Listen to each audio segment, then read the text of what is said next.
I need to be able to see it so that I keep track of who wants to speak.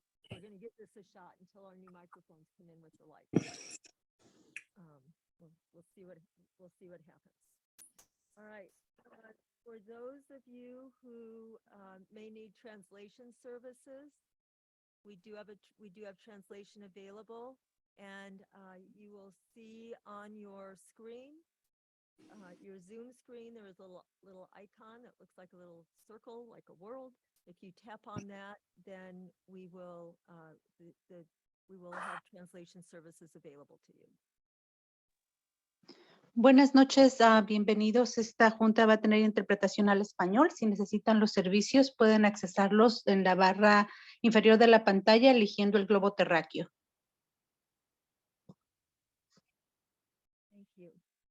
All right, the board met in closed session and discussed anticipated litigation, personnel items. We had a discussion of real property involving the Avila School property, and conference with labor negotiators. And we will now have our student representatives, well, let me ask if we have consensus on the order of business. Everyone good? Thank you. And Mrs. Roger is joining us via Zoom this evening. She is participating on Zoom. So now, our student representatives, thank you for coming tonight. You've got a lot of people here to impress with the great activities going on, and we love to hear about them. Thank you for having us. It's great to see you all again. Trimester 3 is getting off to a very strong start at SLO High. We're definitely ramping up to have a good spring. So I'll just get right into it. Last weekend was the closing weekend for Mamma Mia. The shows were phenomenal. They did a great job. I was actually lucky enough to see Dr. Prater at the Thursday night show. So we sat together and enjoyed it. And we both agreed that it did the movie justice. And it was just super fun to see, our performers and kind of how diverse they are, just because I know I mentioned Radium Girls back in winter when that was shown, and it was very dramatic and definitely had like a deeper tone to it. But this one was a bit lighter, and they still, perfected both shows. So yeah, super great, and performing arts continue to impress. Furthermore, Tiger Fest is tomorrow night. Tiger Fest will be held at SLO High, and basically what it is, for those that don't know, it's kind of an open house situation for the 8th graders that will be Tigers next year, so the upcoming freshmen. So they're going to learn about kind of our school, get a bit more comfortable, and kind of get a glimpse of what life at SLO High is like. Set up some booths for clubs and athletics, just so they kind of settle in, I guess. So that's super exciting. I went last year; it was a really fun time. Furthermore, our March Madness intramural basketball tournament is kind of in our Sweet 16, just like the NCAA tournaments in theirs. So students are in the gym watching games, playing games. I had a game today, and while I do need to get some shots up, my team is playing pretty well, so happy for that as well. Our AP Art History and Graphic Design students went on a trip to San Francisco to visit the DeYoung Museum and the San Francisco Museum of Modern Art. So it's really nice that they got to get that opportunity to kind of extend their learning from the classroom to a real world application and see the beautiful museums in San Francisco. Super happy that they got to do that as well. And then furthermore, in ASB news, we have Executive Council finalists. So we have Lila Merck, Dawson Senes, Leo DeTuris, and Taya Kalbakoff as our finalists for Executive Council. So pretty soon we're going to decide on who will be the president, vice president, treasurer, and secretary. So you guys will know at the next meeting who you'll be seeing next year at these board meetings. And I know that you'll miss me, but the candidates are all very qualified, and they'll do a great job, whichever one it is chosen. Class officers also are the next election up. So we'll know class officers for freshmen, sophomores, juniors, and seniors.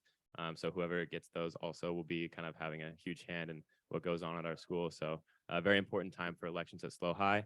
And then finally, I'd just like to take a moment to support our boys volleyball team, who's down there at the big gym right now in their SLO Town showdown against Mission. So I hope they're doing really well. And yeah, that's pretty much all I have for everyone. Thank you again. And hold on, we have some questions, Mr. Buckman. got it. Yep, thank you for that. That's great, as always. I am interested in going to Tiger Fest, and I needed time because I've been there before. It is great. Tiger Fest, people will typically start coming in at 5. I believe the assembly starts around 5, but it'll be an assembly and then kind of just like an open house where people are able to browse and see what's going on. Yeah. Thank you. Permitting rain, of course. I don't know how that's going to turn out, but yeah. And Atticus, we will miss you. And I really, it just makes it feel like the year is flying by to know that you're already working on ASB leadership for next year. It's around, it's about that time, I guess. No, yeah, I know. I'll miss you guys too, but Slow High is in very good hands with our executive council next year. I'm super excited about it. Yeah, Well, we get you for a few more months, yeah, totally. so don't go anywhere quite yet. Of course not. Yeah. So, thank you. And from Morro Bay, Alana. Thank you. So last Friday we had our neon dance, which is our biggest dance of the year of ever. And this year we had great turnout. I think there were like 300 tickets bought, but maybe less people showed up, but it was probably our best dance that we've had at least since I've been at the high school. We had some awesome decor, and the whole dance was put on by our dance directors, we call the Lilies, Lily R and Lily D. And they created this like really great tunnel that's covered in black tarps and like neon UV paint, and then we had black lights to light it up. And anyone wearing like neon colors or white would glow, and so that was really cool for pictures. We also had a really cool photo wall, and our DJ was DJ Oh So Nice, who is awesome. Also, we're coincidentally doing March Madness this week as well. We were supposed to do it last week, but it got postponed because of all the rain incidents. But it'll be tomorrow through Friday and possibly next week. And we're also sending out ASB applications and officer applications starting, I believe, tomorrow, but maybe the next day. On Thursday, a group of about 50 to 60 kids from Morro Bay will go to Loams to lead an assembly for the 8th graders to share about Morro Bay High. I think it's probably kind of like Tiger Fest, but instead it's a little shorter. I think it's like a 15-minute assembly, and we're going to Loams. And then this Friday, students from Loams's MI program will be coming over to our high school to get an introduction to high school life. And our ASB class has been working with our MI teacher, Mr. Grimm, and will be guiding these students on tours of the school as well as leading them in some activities and games. And Loams's ASB will also be coming over to help partner with the Loams MI students to help them feel more comfortable and to get excited about the transition to high school. College Bound today kicked off yesterday, and this is a mentor program for our Morro Bay High grads that are planning to attend Cuesta and then transfer to a 4-year university. And then also our student senators are meeting tomorrow at the Vets Hall, and we're well on our way to having our 3 SMART goals completed. Sports-wise, we have a lot of sports updates for today. But for our surf team, we're currently ranked 1st in the league. Ben Whiteson is ranked 1st in the league in the men's shortboard division, and he'll be heading down to Oceanside this weekend to represent our school and compete in the Scholastic Surf Series state high school competition. Our beach volleyball has had a strong start to the season, competing at beach courts around the county, and our boys volleyball hosted a 16-team tournament and has been doing well in the opening of league play. Our track and field team, as well as our boys golf team, has had some of its highest rates of participation in years. Boys golf has also been having a great season, and they have 25 on the roster. Swim and dive are also doing great, and we won our opening tri-meet against Mission and Templeton. We had a meet today against Tacoma, which we killed, and I was there holding like the counters for the 500, which if you don't know, you have to hold the counters so the people swimming 20 laps aren't forgetting their laps. And so I wasn't swimming, but I had to like go in my jeans and my hoodie and like put it down. And so I'm currently freezing because I got my hoodie all wet, but that's okay. And then we race against Slow on Thursday. For baseball, we beat Mission and St. Joe's, and the team is excited to get into league play. And then lastly, for tennis and softball, they've both faced multiple rainouts, but overall their teams are doing great. And I believe that is all I have for you today. Well, you need to go home and get warm. All right. As always, thank you both very much for coming. We understand if you have things you'd rather do than sit through the rest of the school board meeting, but you are always welcome to join us. So whatever your preference is, but we very much appreciate the updates. Thank you.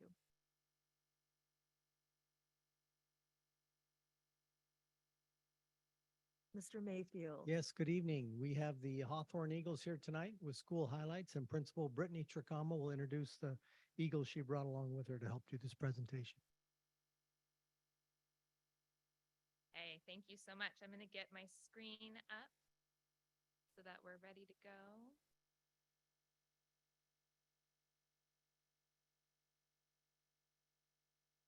Okay. All right. So school board members, Dr. Prater, Ms. Frost, Mr. Pinkerton, San Luis Coastal Community. It's great to be with you. My name is Brittany Tricamo, and I am the principal at Hawthorne Elementary School. And what you need to know about the work that we do at Hawthorne is that we are mission driven. And our mission is that every child that attends Hawthorne will lead, achieve, and belong. So with that, we are in our first year of implementation with Leader in Me. And I know that the board has heard about Leader in Me before. Leader in Me gives us great content, great structure, and it also advocates that we honor and grow the genius that our students already have. So with that, I'm going to hand the mic over to our sixth grade student leaders. We have Mario, Maylene, and Camila here for you tonight.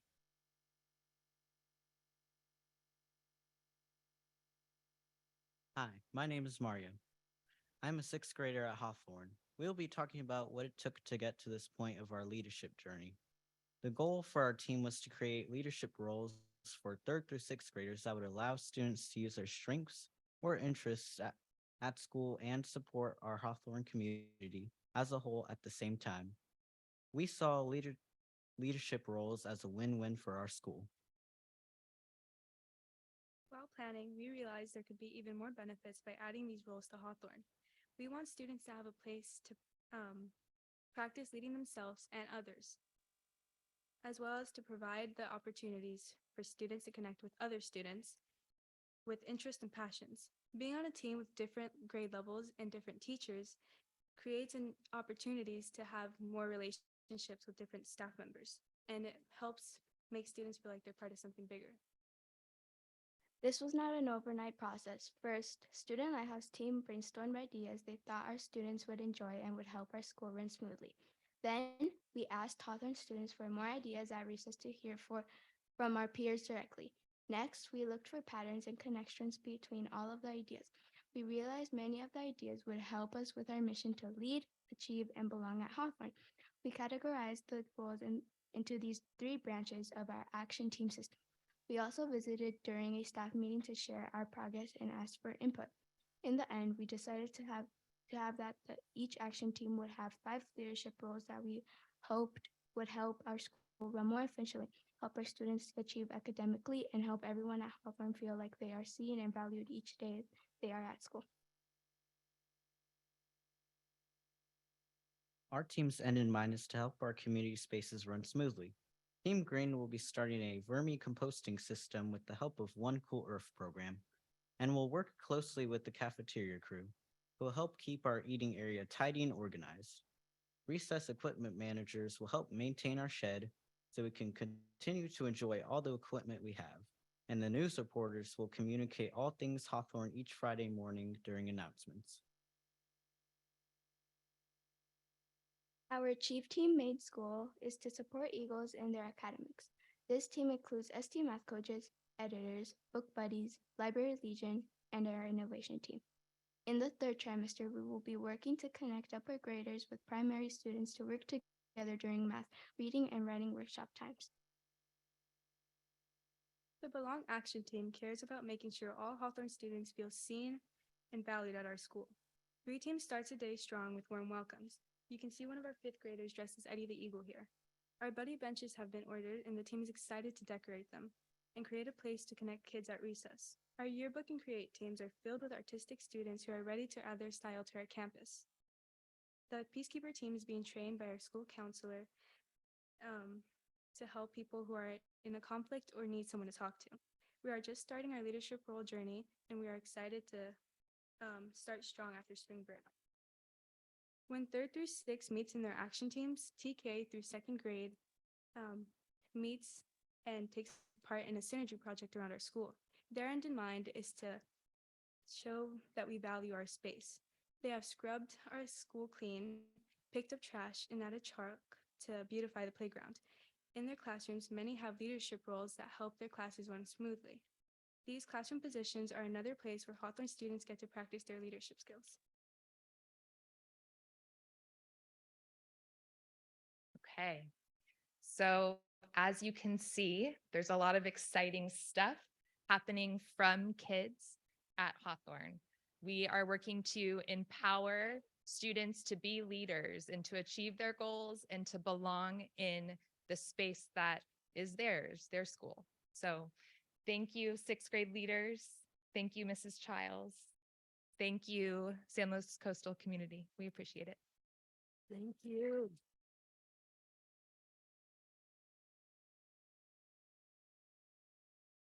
Well, we appreciate the Eagles. Thank you so much for coming and joining us this evening. We appreciate your presentation. Great. Yes. Oh, Mr. Clausen. I just wanted to thank you for presenting. You guys did a really great job.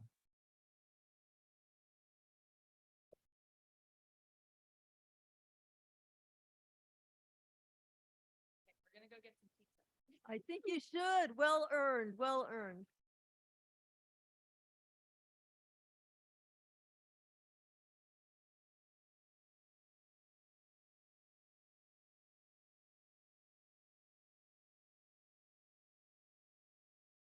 The next item on our agenda, oh, we had so many people leave, all those families. They came to root for their kids. That's great. The next item on the agenda is 7.01, which is correspondence. And at the time the agenda was published, no official correspondence had been received. So now we'll go on to public comment. And it appears that most of the public comment request forms are with regard to item 9.01. I did pull out, I don't see where they are, Judy Jimenez and Chris Pontius. And in just a moment, you can come up to give your public comment if you'd like to at this time, under the general public comment section. So for public comment, this has to do with items within the jurisdiction of the school board. Each speaker is allotted a strict 3 minutes in which to make their comments. We will offer comments in the order of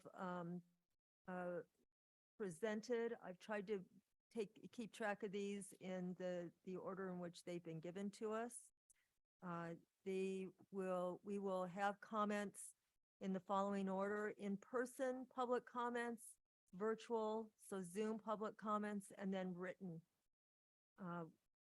At this time, I have Judy Jimenez, and if anyone on the 9.0 subject or the 9.1, any other, if you don't wish to wait until that appears on the agenda and would like to give your comment now, you need to just let me know and we'll do that. We'll do that at that time. But first, we have a couple people from the Assistance League.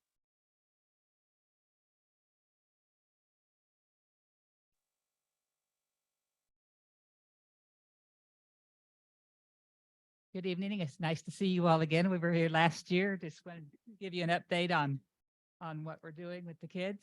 I am Judy Jimenez. I'm president of the Assistance League, and beside me is our VP of Philanthropic, Chris Pontius. You know, I'm the president, but she does all the work. She gets the schools together and gets the kids together, and it's really nice to have her with me. Our philanthropic program is Operation School Bell. Provides new school-appropriate clothing to kindergarten through 12th grade students. That's the same in all 10 school districts of our county. And I can't emphasize this enough, that we could not do this without the cooperation and the support of the district personnel, from the superintendent to our school secretaries. They help us make it work. Tonight, we're reporting on the students that we closed last year, because we're still finishing up for this fiscal year. And that number last year was 2,027 disadvantaged students countywide. Statistics prove that when children go to school dressed appropriately, it positively affects their attendance, academic, and social success. We have confirmation of that. In February 2022, our chapter conducted a measured outcome survey. All students in the 10 school districts were asked about the impact of Operation School Bell on their students. 62% of them reported participation in Operation School Bell had a positive effect on classroom behavior.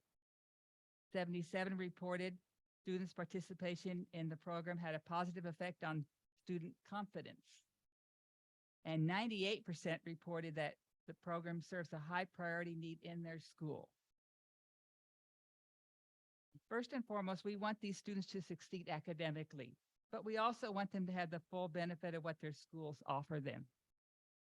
Our county schools have a rich inter and extracurricular programs, especially in its high schools. Students can participate in athletics, band, choir, drama, the school newspaper, and FFA. They can find their niche, make friends, become a part of group on campus. Our South County students are met by our volunteers and clothed at Old Navy in San Luis Obispo, and North County at in Coles that we're reporting on South County. With our tax exempt status, the students receive $150 in clothing and shoes, and the 6th grade students receive $185. So at this point, I want to have Chris give you some statistics on what we done. Chris? Well, you can be a separate speaker and we'll start your 3 minutes now. Last year, Assistance League in your district clothed 345 students. The cost of clothing these students was $45,450. This is just one district, and we raise all that money ourselves, besides our one charitable thing. The number of students clothed from each school: Baywood Elementary, we had 27. Bishop's Peak, we had 18. C.L. Smith, 35. Del Mar, 19. Hawthorne, that just spoke here, we had 29 students. Laguna Middle School, 38. Los Osos Middle School, 17.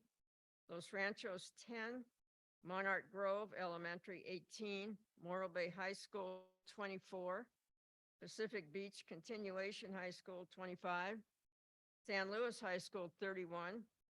Sinsheimer Elementary, 8. And Teach Elementary, 4. As district administrations and boards of trustees change, we believe it's our responsibility to continue to inform you of our efforts in your district. That is our purpose here this evening. And we left the letter, I think, with the secretary for Dr. Prater and our rack cards telling you what we do.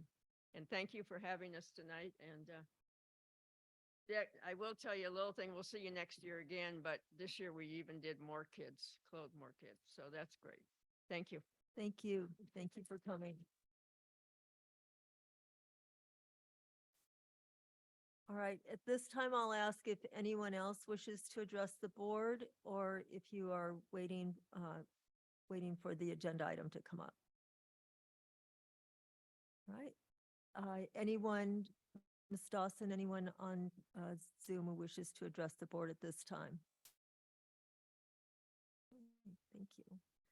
And I believe our written comments also had to do with with that same agenda item, so we will wait and read those into the record at that time. All right, so we'll move on to our superintendent's updates, and first is business and budget.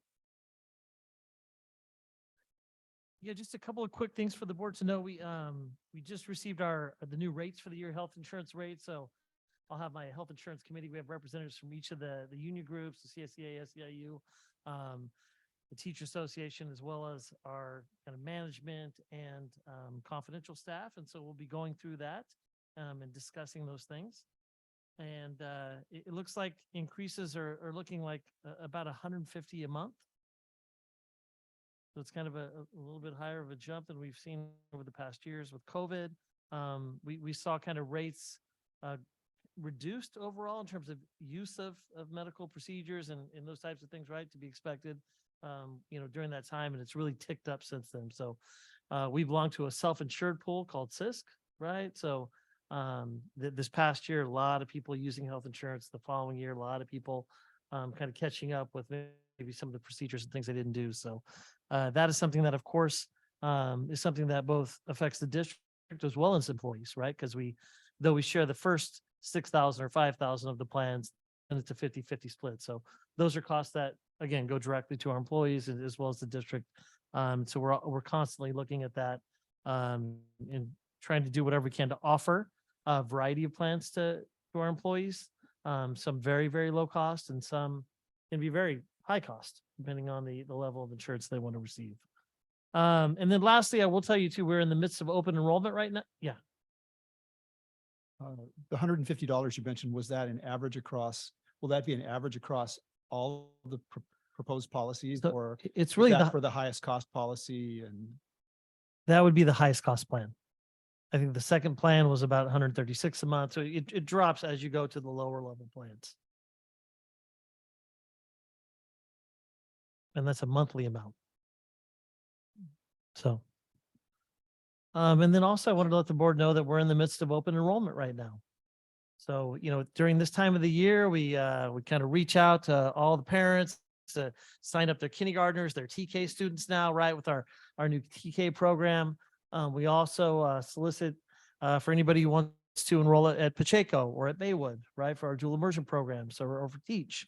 And so that's all happening right now. Those numbers all come together end of April is when they have the lottery for Pacheco as well as for Teach at that time in Baywood. And so that all of those things, we're constantly getting updates from site principals, from Mr. Mayfield sharing them with me, because that affects staffing, right? In terms of the number of teachers they need, the number of staff members they need, the number of assistants they need throughout. So those are things we'll continue to watch, and I will continue to update the board as we get more information coming forward. Thank you. Right, educational services, Ms. Frost. Yes, just two short updates for you this evening. Our LCAP Advisory Committee met yesterday, and it was the third time they've met. They play a very important role in the LCAP process, and you'll be hearing more about them this evening when Mr. Mayfield and I bring you up to speed on the LCAP itself. But this is a representative group. We've got parents, we've got teachers, we've got administrators. They not only write the survey, but they analyze thousands of points of data. So we'll be hearing more and more from them in the coming weeks, but really did want to acknowledge their service to this process for us. And then the second and final, just our dual language immersion task force met today. And this is our fourth meeting. And I want to remind you that this is a group that's tasked with writing a 5-year plan for our dual immersion programs that takes us from kindergarten through the middle schools, and up to the high school. We are analyzing all aspects of our dual language programs, and we have an expert working with us, and you've met her before. Her name is Dr. Rosa Molina, and actually in a couple of months, we will have a plan to present to the board. So again, a representative group, just a really, really dedicated group looking at our DLI program. Thank you. Back to Mr. Pinkerton. Yeah, just a quick bond update. Of course, the board approved at the study session kind of phase 1 projects at each of the school sites. In particular, the elementaries, our 2 middle schools, and Pacific Beach High School. And so we're excited to kind of begin that process. Selecting architects, working out fees for that, and really getting going on kind of what we want to accomplish through Measure C. I will tell you that there is an item on the consent agenda later on tonight that, of course, the board can pull, but I did want to let you know that we had some applicants for our Measure C CBOC. So our Bond Oversight Committee is part of the law. We have to have a Citizens Bond Oversight Committee. They have to meet certain requirements, certain types of individuals on that. And so to date, I have 6 of the 7 filled, potentially, if the board approves tonight. With one more, I have some trying to get one more coastal rep. I try to do 3 reps from the coast or in the city to kind of balance that group. Very successful CBOC with Measure D, and I anticipate having the same success with this group as we move forward. So I just wanted to share that with the board. Thank you.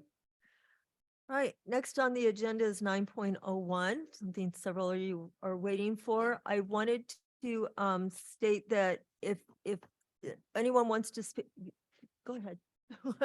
No, you could, this is just going to be some housekeeping. Anyone wishes to speak who I don't have a yellow form for, they're on the table in the back. I'd appreciate having one from you before, and you can just hand them to Mr. Pinkerton at the end and we'll pass them down. So, and then after this, Dr. Prater is going to make a presentation. We'll go to public comment, and then there will be board discussion and then a motion.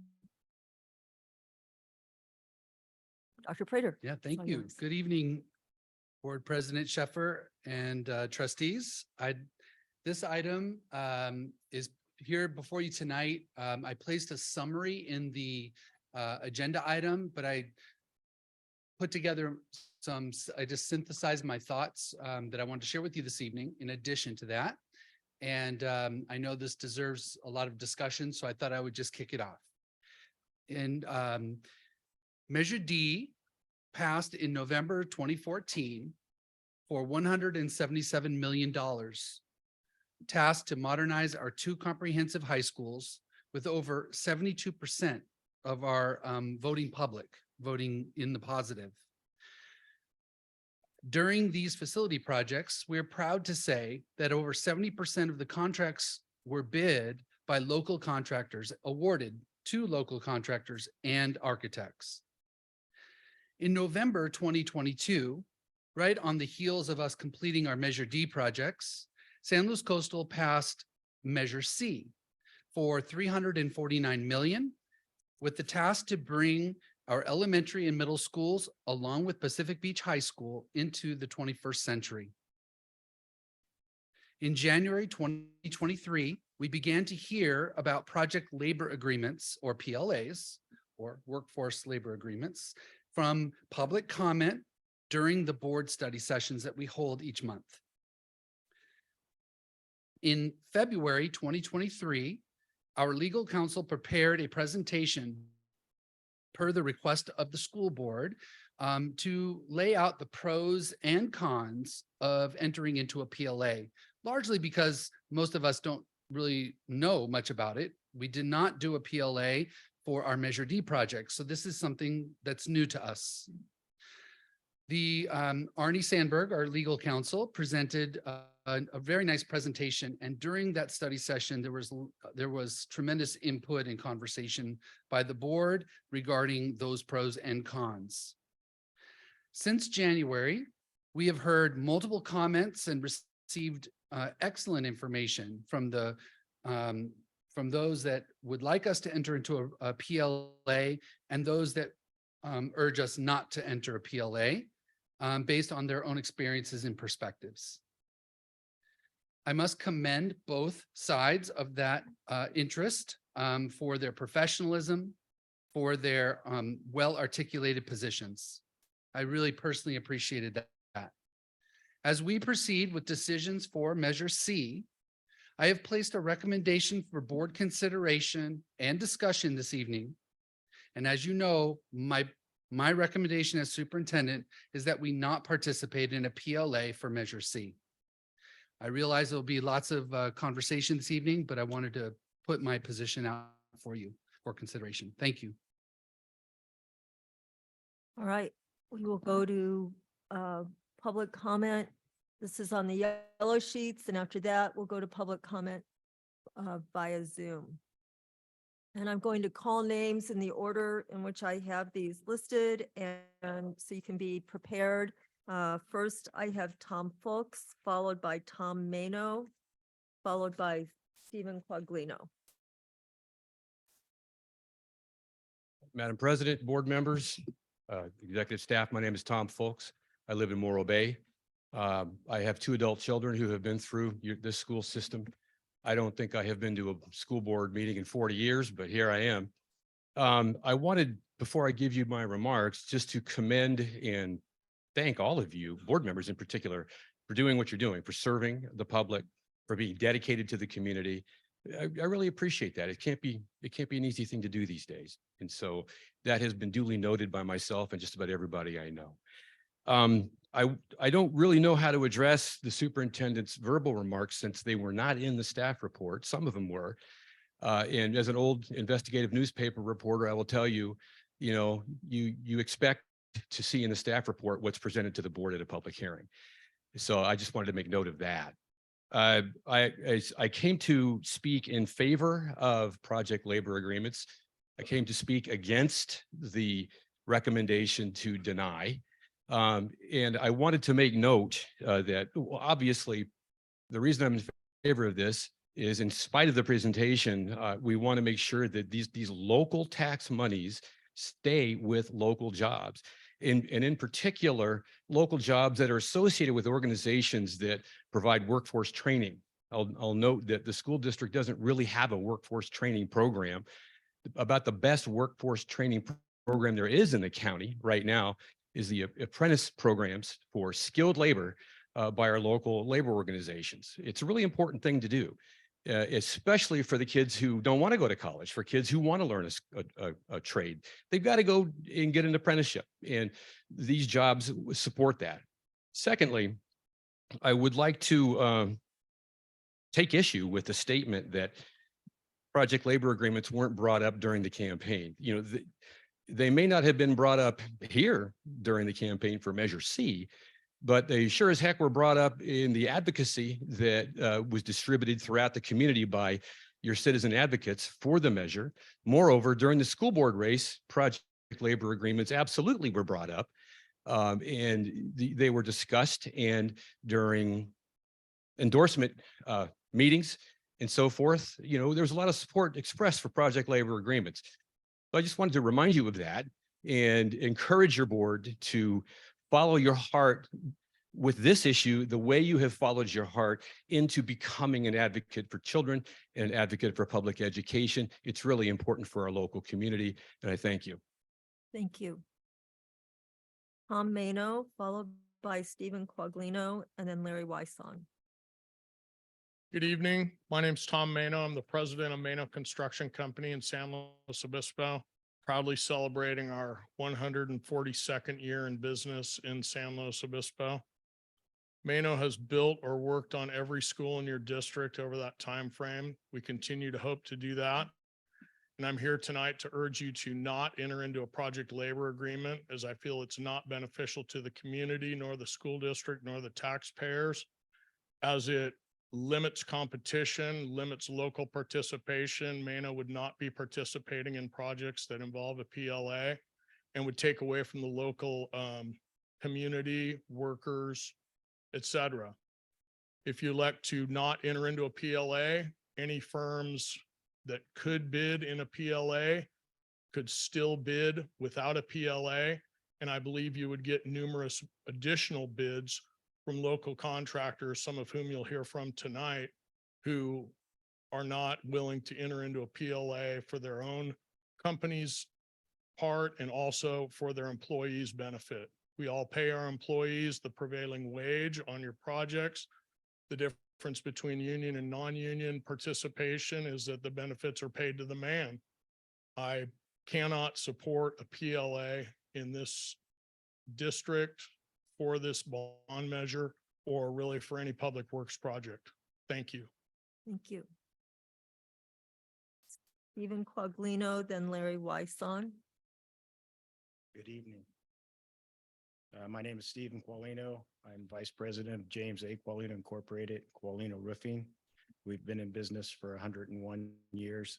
My grandfather started it, my father, myself, and now my sons and nephews. I'm going to talk a little bit different tonight. I'm going to talk about our employees. There's some talk about qualified employees and if they're trained properly. We hire local people. We hire local people. When we hire, it's with the thought that they will be with us for a career. Now, that's not always the case, but often it is with us. We have current employees that have been with us over 40 years, both men and women, over 30 years, and many over 20 years. And the reason they're here is because we take care of them and they take care of us. We have good benefits. We pay excellent wages. We have a full medical, dental, vision. We have a voluntary 401k program, and we have a employer-funded profit sharing plan that my father started over 50 years ago. And it's a secure plan. Money goes into someone's name. It's theirs in trust. No one can touch it. It's a very good program.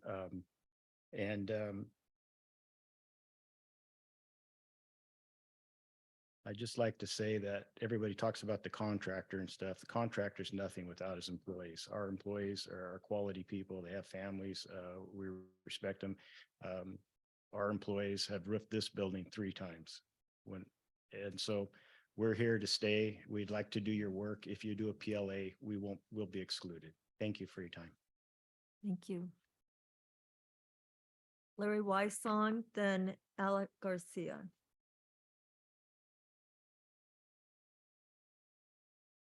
Good evening. I'm Larry Wysong with Wysong Construction in Atascadero. If you folks enter into a PLA agreement, what will happen is all 4 of us contractors who probably employ over 100 people will not be able to put our people to work on your job because they're not union people. According to the agreements that they want you to sign, we would have to take only people from the union. That's the only people that could work on your job. So the 100 of our employees, many of whom live in your district area and pay taxes on that, are not going to have a job. And that is the most detriment thing to it. Now, we're only just a small part of the picture. It's all the other people, all the other contractors. It affects everybody in every trade. If you read that agreement, they have to come from the union hall, and none of us have people from the union hall. And quite frankly, I don't think the union hall has the people, that many people locally, to take the place of all the non-union people that are here. So I think it'd be a real detriment to you. We've all worked on your schools for years and years. We built them this far. We can keep on building them, certainly without a PLA. Thank you for your time. Thank you. Next, Alec Garcia, followed by Leah Kaplan. Hello, and thank you for letting us speak here tonight. My name is Alec Garcia. I am part of a 6th generation family in this county. My construction firm was founded in 1960 by my father. We're moving into a 3rd generation with my 2 boys. There was talk about the union skilled and trained. We send our employees to a skilled and trained program. I actually had my employees come in last week, and we sat down and talked about this. I asked them if I signed a union agreement, how many of them would stay with me? And 2 of them said they would stay. My 2 boys said they would stay. Everybody else, they don't want to be involved in it. Basically, what happens is an operator gives away $26 and some change. A laborer gives $25 and some change that goes to the union. The union controls that money. We have a 401k. We have a health insurance plan. We have a sub plan. The sub plan is for days like today when it's raining. They can collect money, their money that they put into it. My employees are not willing to give up control of what they work hard for. They're local. They went to school here. Their kids go to school here. I'd like for them to stay here, and we'd like to continue working for the school district. If the PLA is put in place, we won't be able to continue working for this district. Thank you for your time. Thank you. Leah Kaplan, followed by Matthew Garcia. And I need to ask people to be sure they're speaking into the mic, please.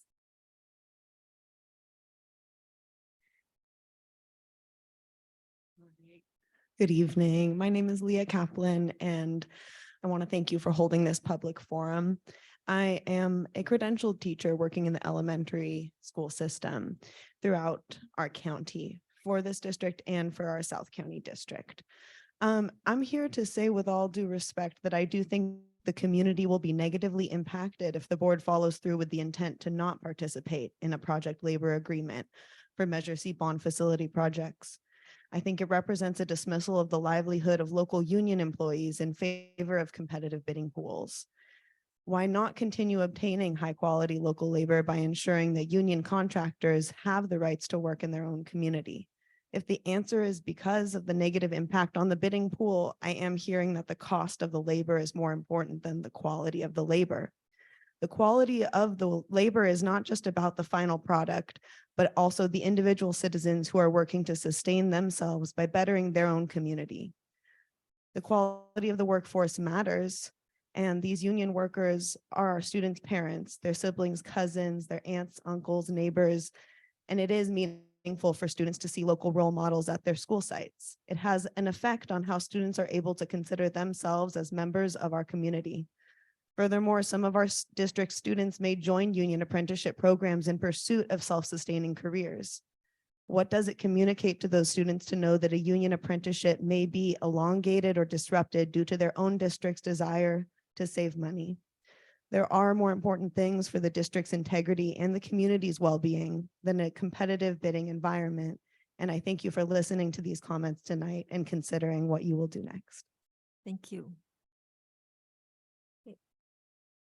I have Matthew Garcia, followed by Bradley Bonfante.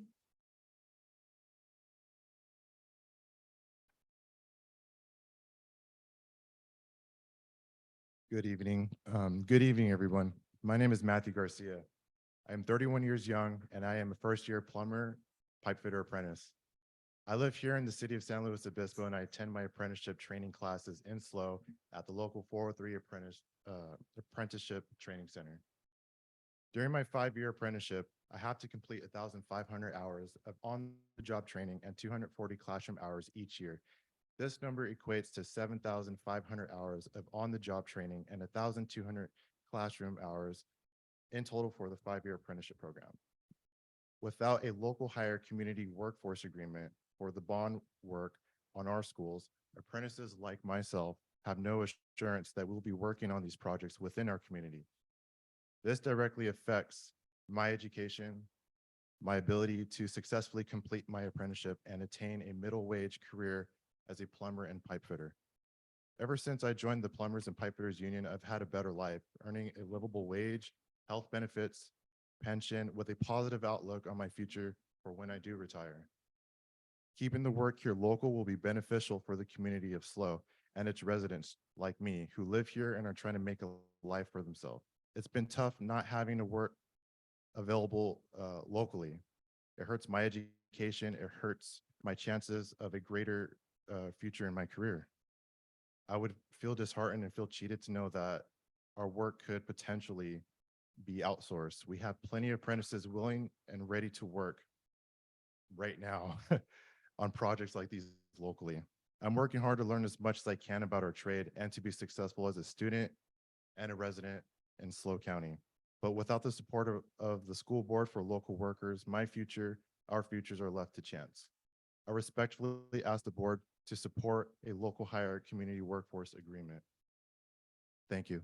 Thank you. Bradley Bonfante, and please, I'm sorry if I'm mispronouncing names. Oh, good. Okay, followed by Jeff Lee.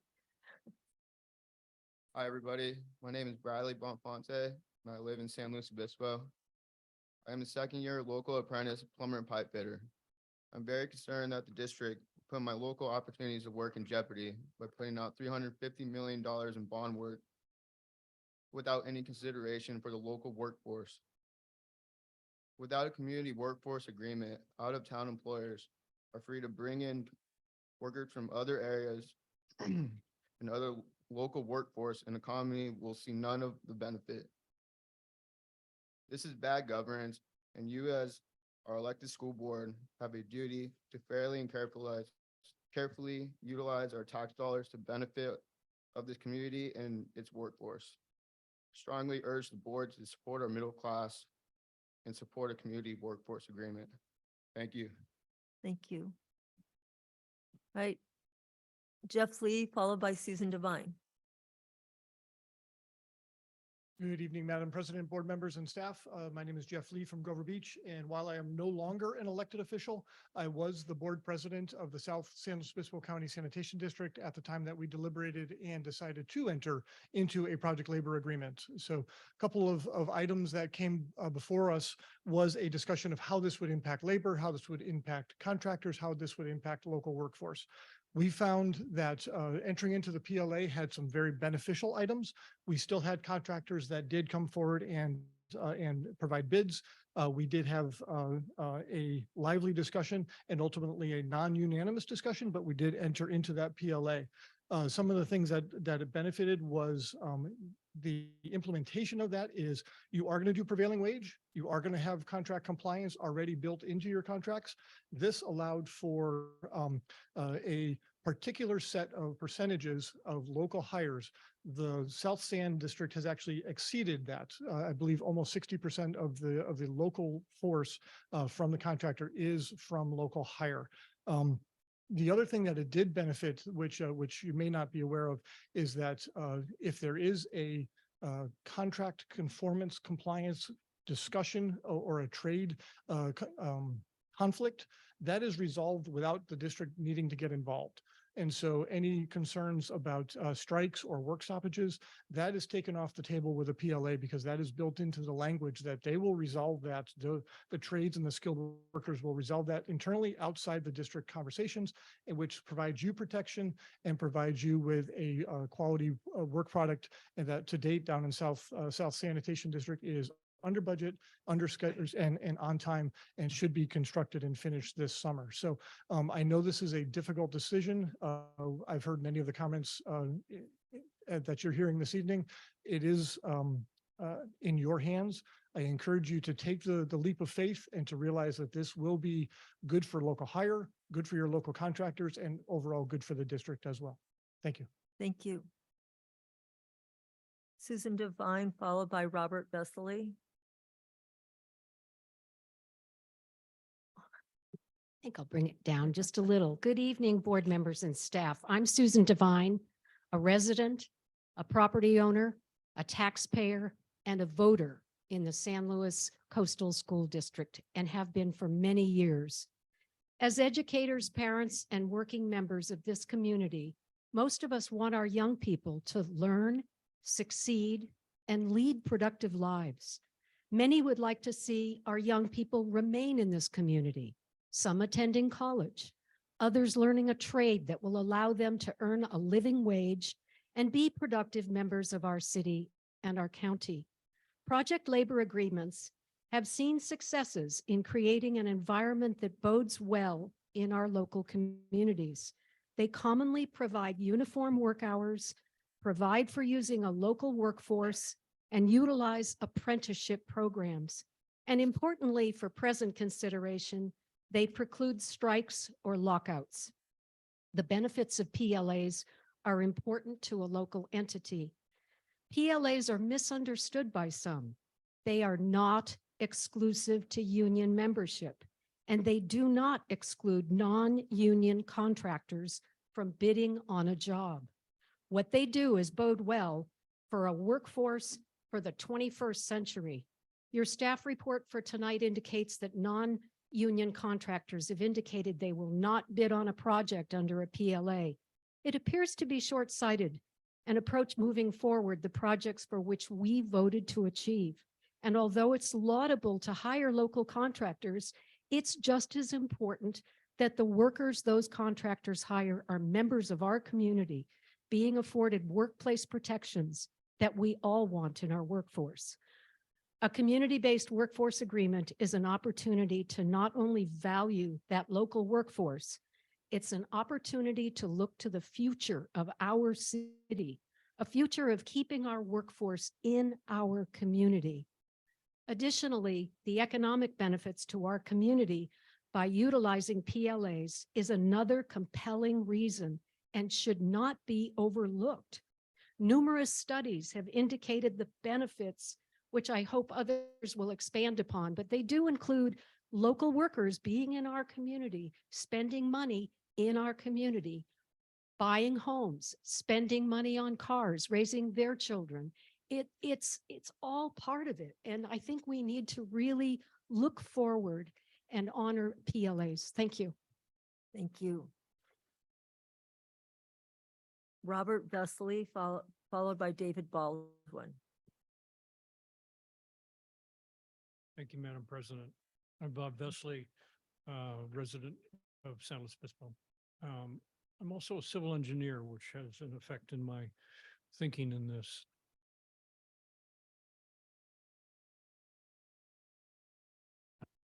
But as a civil engineer, I tend to be aware of construction projects that are going on around our community. And I've also become aware, as I imagine you have, of the increase in construction prices in recent years and recent months. Several public agencies that I'm aware of have been shocked by recent bids on projects in their capital improvement program, and have really had to scramble to find a way to pay those increases. They had to do some budget adjustments. If nothing else, a PLA can provide a measure of security in prices and how the prices change over the course of a project. So I think from that standpoint alone, it gives your board some security on how much a project is going to cost you. Thank you. Thank you. David Baldwin, followed by John Ashball. Hi, good evening. I'm David Baldwin, lifelong resident of the county here. I've been talking about PLAs and CWAs for at least 20 years that I can think of. And if any of you haven't heard me, I'm sorry, I haven't got to you yet, but every time I come here, I invite all of you to our training center here. I represent the plumbers and pipe fitters on Broad Street. We have a training center there. You're all invited to come there, see the training in person and learn more about what we're about. And I hope that you'll take us up on that. I have to disagree a little with some of the facts that were put out at the beginning of the discussion here. And I'll just tell you, if I had 75% of my membership working on these jobs, I probably wouldn't be here tonight. I'd be home having dinner. That's what we want. We want local workers working on these projects. We want local apprentices being trained on these projects. That's what all the PLA, CWA discussions are about. That's at the heart of everything they're about, is a local workforce or local projects with local dollars. What we're proposing here under the terms of a CWA is a tried and true method. They're used up and down the state with great success. And I heard some of the testimony from our employers here, a few from right here local that I have a lot of respect for, but I think nobody has really probably explained the benefits of these agreements to them. And I believe that's why they come out with these sort of threats that they won't bid your projects, because we know that both union and non-union firms are eager to bid on these projects, and they do.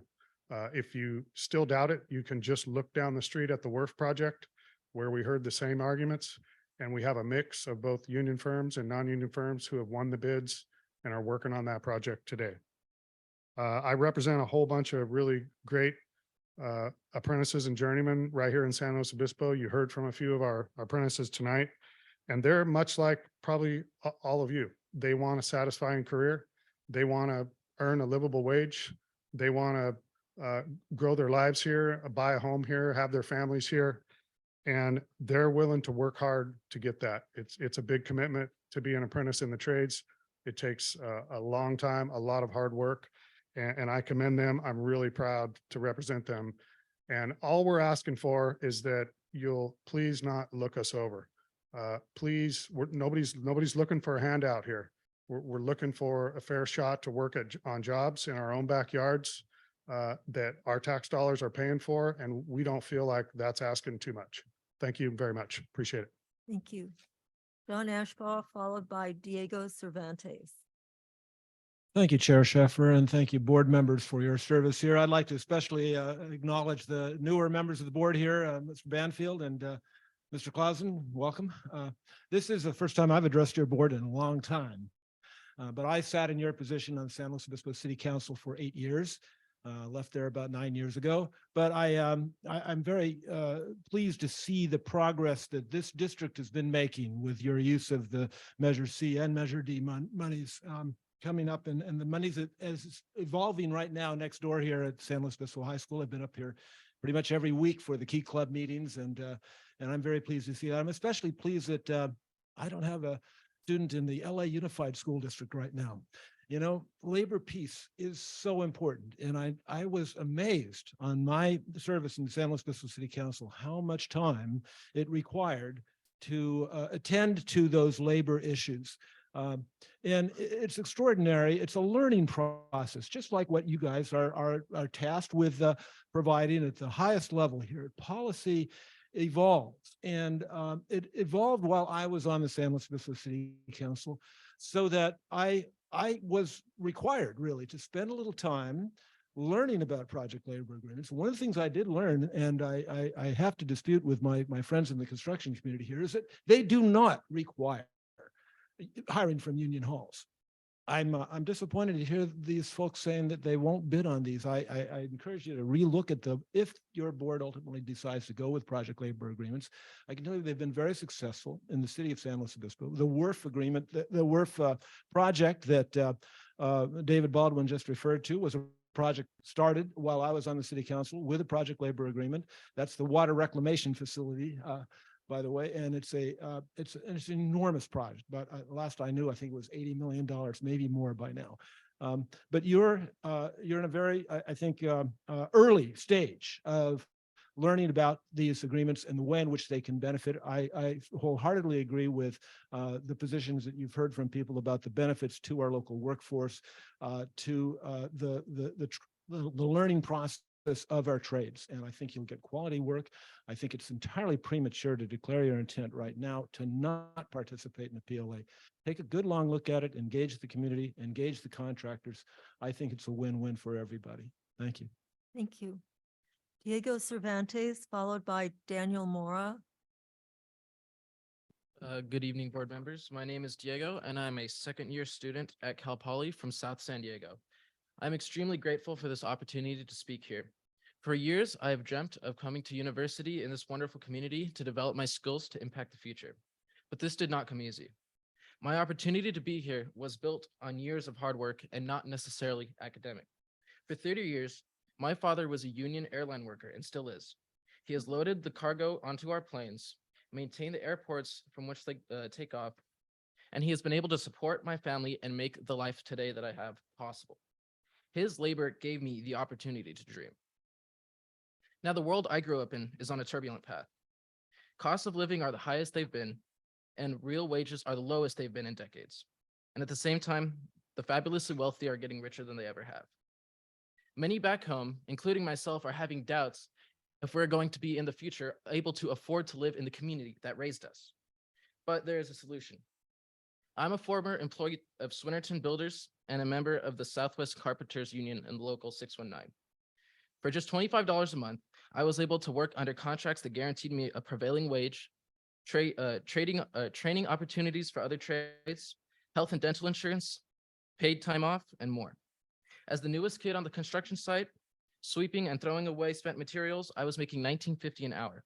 This has greatly benefited my ability to attend and live through college here in this community. During my time with the union, I heard many stories from my coworkers of people who were impoverished and homeless, and how they were able to turn their lives around and to dream again through the opportunities that they were given through paid labor agreements. I remember in my union safety training class, my instructor detailed how he was down on his luck. He was a convicted felon, and he was able to turn his life around and retire as a welder by the age of 60. This is possible due to collective bargaining and paid labor agreements. Fair wages let these people dream again.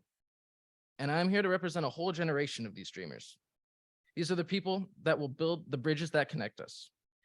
They will erect the glimmering skyscrapers that stand as a testament to our human progress, and they will pave the roads for our future prosperity. But before we do that, we must lay the foundations in this room. This is the change that we can make today and lay the groundwork for all future dreamers. So I have to ask you to please act in favor of protecting local laborers. Make sure that these people are able to afford to live in the community that they were raised by and not have them leave it behind. Thank you. Thank you. Is Daniel Mora here in person or via Zoom?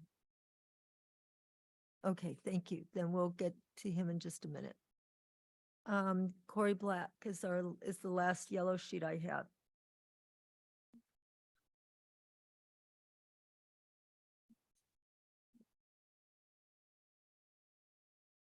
Good evening, everyone. Thank you very much for giving me the opportunity to speak this evening. On behalf of the SLO Climate Coalition, we are speaking tonight to urge the SLO Coastal School Board of Trustees to adopt a community workforce agreement on Measure C-22 funded projects. As climate advocates, we see formal support for organized workers, CWAs, as climate action. In order to rapidly scale implementation of California's clean energy economy, we must actively support organized workers to grow the skilled workforce through current opportunities like the C-22 bond funds to meet forthcoming massive growth in clean energy projects. If we do not demonstrate our commitment to workers, local workers, now through CWA agreements, the effect is that confidence will diminish for participants of pre-apprenticeship and apprenticeship programs and the availability of high road careers that pay middle wage and benefits once they graduate. Workforce standards contained in a CWA ensure that projects are built by workers with the necessary skills to assure quality and improve project outcomes while providing safe working conditions, fair pay, and they grow the local skilled workforce. A CWA not only ensures that local workers are used to build the projects, it keeps our tax dollars local and provides a career pathway into middle-class careers in construction. In addition to supporting a CWA on Measure C-22 funded projects, we urge you to utilize a CWA to create a pathway for graduates of SLO Coastal Schools to join local apprenticeship programs so that they can work near where they live and where they went to school. On behalf of the SLO Climate Coalition, we urge you to join us in supporting a local hire community workforce agreement this evening. Thank you very much. Thank you. All right, we're going to go now to our virtual attendees who wish to address the board, and I have Daniel Mora, followed by Scott Zimmerman. Hi, good evening. My name is Dan Mora, representing the Central Coast Labor Council. We represent over 70,000 workers in the Central Coast area, including residents of San Luis Obispo. I want to speak in favor of a community workforce agreement on Measure C-22 projects. Over time, community workforce agreements have proven that they ensure fair wages and higher probability of a project coming in on budget and on time, and the hiring of local skilled workers.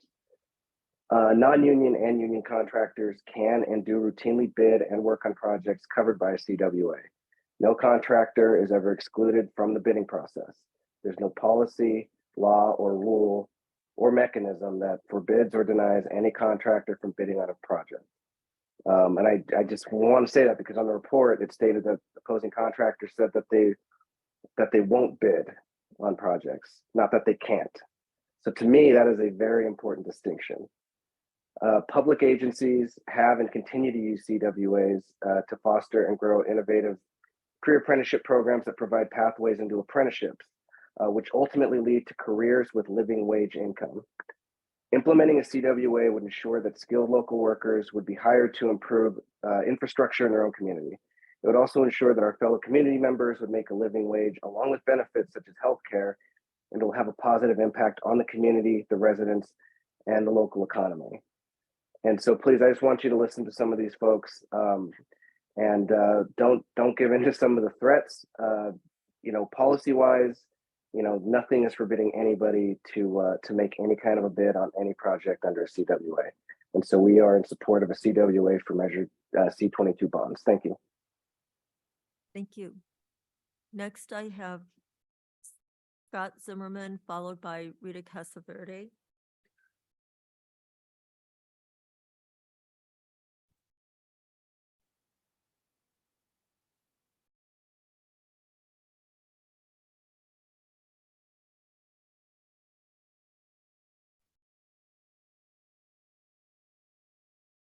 Mr. Zimmerman, Yep, I'm here. your time is starting. All right, thank you. Good evening, everyone. My name is Scott Zimmerman. represented with the Southwest Mountain States Regional Council of Carpenters. Been a resident of the Central Coast pretty much my whole life between SLO County, Northern Santa Barbara County.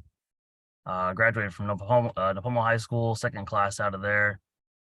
Married with 5 kids, all who have been, recipients of a great career that the trades has offered me.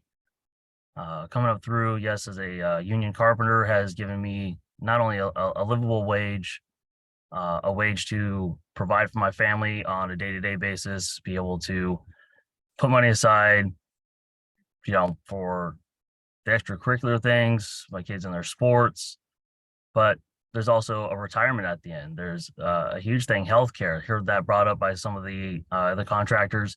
I'd be surprised to see if they actually compare to the platinum healthcare plans that we have, where it costs me next to nothing to go through the ups and downs of health issues that I've seen with my family. It hasn't caused me any more pain or grief than needs to be. Being able to retire in dignity at the end of a 30-year career, of a hard-earned career. It's not easy work. Looking at that, looking at numbers, an average 401k at the age of someone from 60 to 69 years old is roughly $200,000. What's that going to pay out, over the course of that retirement? Whereas being a part of, a part of a union and part of a pension plan that can provide upwards of $4,000 to $5,000, $6,000 a month for the rest of your life, along with whatever supplemental income you have alongside that, it provides a way to live out that the rest of your life in dignity. Want to talk on training? We have the only accredited training programs recognized by the state of California. A pathway to a career. Those classes that we take are college courses. They are college credit courses that, with supplemented general education, you wind up with a 2-year degree in construction technology. You can keep moving forward with education, which is something we all want to see with our current students. My kids coming up, I want to see that for all of them. This is a pathway to a great career in the construction trades. You can get education with it. We are looking at innovation with offshore wind, with everything that's coming to this area. The amount of investment that the trades put in is second to none. You will see that with the carpenters for sure in Santa Maria, with the new 30,000 square foot training facility opening here in May. Thank you for your time. Thank you. Next, I have Rita Casaverde, followed by Bryce Sharp. Hello, good evening, honorable trustees. Thank you so much for the time and for engaging in this discussion and listening to all the speakers. I join board meetings very often, and I've never heard so many comments from private companies. So it looks like this board is doing a really good job engaging with the private sector, which would be really great. It's really great. Or there might be a specific interest from the private sector on this specific item. Only you know about the engagement of the private sector, because you are the ones that are here on every board meeting. So I will leave that to you. Personally, I was really sad to read the recommendation opposing project labor agreements. I am in favor of PLAs, and I really encourage it as part of the implementation of Measure C. Anyone that's aware of PLAs, they know that they're actually an investment in the community on their own. PLA support at-risk youth, women in construction, local small businesses, and those previously incarcerated, and many other communities that really are not prioritized the way that PLAs and labor unions do. PLAs are also not anti-competitive. I want to repeat that, what some other speakers have already mentioned. I'm really sad that that was the understanding from the superintendent, but hopefully the comments that are being made today can change that perspective. The superintendent also mentioned that speakers today would probably speak from their own experiences. I wanted to instead share some data from studies by independent academic institutions. Just last year, the Economic Policy Institute informed that a study from the Berkeley Labor Center found that projects with PLAs attracted a similar number of bidders. So it's not they're not anti-competitive. And they actually came in at a slightly lower price when compared to projects without PLAs in place. Another 2015 paper from the University of Utah, where economists compared 9 PLA affordable housing projects with affordable housing projects built without PLAs, and they found that PLA projects were not more expensive to build. So I'm not a business owner, I am not a union member, I am a community member who has read about these studies in the past. And actually this type of data and what has been shared by previous speakers, I believe were the reasons that convinced today or county board supervisors, Republicans and Democrats to support PLAs in future projects, like community choice energy projects, for example. So for these reasons, I asked this board to participate in a project labor agreement for Measure C and move on that direction rather than follow the recommendation that was presented in the agenda. But thank you so much for your time and thank you for all that you do. Thank you. Bryce Sharp, followed by John Silvera. And if there's anyone else on Zoom who wishes to speak, this is the time to raise your hand. Mr. Sharp. Hello, thank you. My name is Bryce Sharp. I'm a journeyman with Local 403. You've heard a couple of my brothers and my business manager speak today. One of the biggest things that comes to mind with me is that with a PLA, no one is excluded from bidding on the jobs or even trying to work on the jobs as long as they're, willing to work within the parameters of the PLA. Whereas if we don't have a PLA, contractors can bring in people from outside of the area, which would take work away from us. And when we work in this area, we're able to make a living wage for our families and things and be able to put that money back into the community and things like that. As one of my brothers earlier, Matt, stated to you guys, through an apprenticeship, I mean, there are a lot of things that we have to do: mandatory schooling hours, mandatory hands-on job hours, and it doesn't stop there. Once you journey out, we also take classes after that as well, just continuing to better ourselves.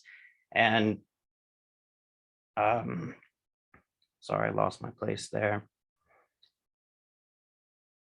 I just wanted to state that I am for a PLA, and we're not asking for a handout like David Baldwin was saying. We're just asking for the opportunity to, do what we know that we can do, and be able to work on these schools for the families and the children so that they can do their schooling and better things for the future. And that's where I stand on it. Thank you for letting me share. Thank you. John Silvera. Hello, my name is John Silvera. First off, I'd like to thank you for your service. Sorry, asking me to start my video. I'd like to thank you for your service on the board. I am a member of Local 403. I have been a member for about 10 years, and I also teach the apprenticeship. So you've heard from a few of the apprentices that I'm blessed to teach. We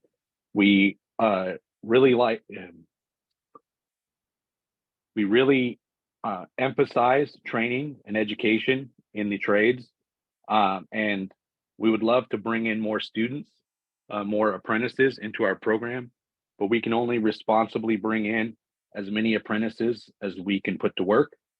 And through this position, I do a lot of outreach, not only to local high schools, but also to continuation schools and Grizzly Youth Academy. And many of those students would love to join our program, but we only have so many spaces, and we are almost always in the position where we have too many people for not enough jobs. And so if you guys were to support a PLA, it would allow us through our training and our apprenticeship to be able to put local students and local people to work, and would benefit the community, and especially the disadvantaged portions of our community. As a local person who grew up in Oceano, I came from a family that was was a product of addiction. And after being in this apprenticeship and going through the apprenticeship, becoming a journeyman, and working in this trade, I've been able to get married, have a son, buy a home on the Central Coast. And I would, most of you understand how hard that is. And I want to see that opportunity, and I want to help others achieve that goal. And we can do that by working together on this PLA. So I'd like to thank you.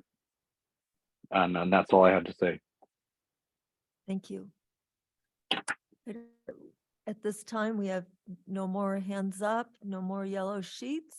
And we do have some written public comment that we received that Mrs. Roger will read into the record.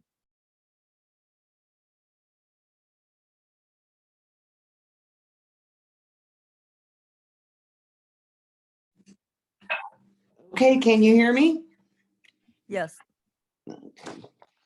The first comment is from Barry Price. I am a resident in the San Luis Coastal Unified School District, a taxpayer, and a former business owner who is active in local affairs.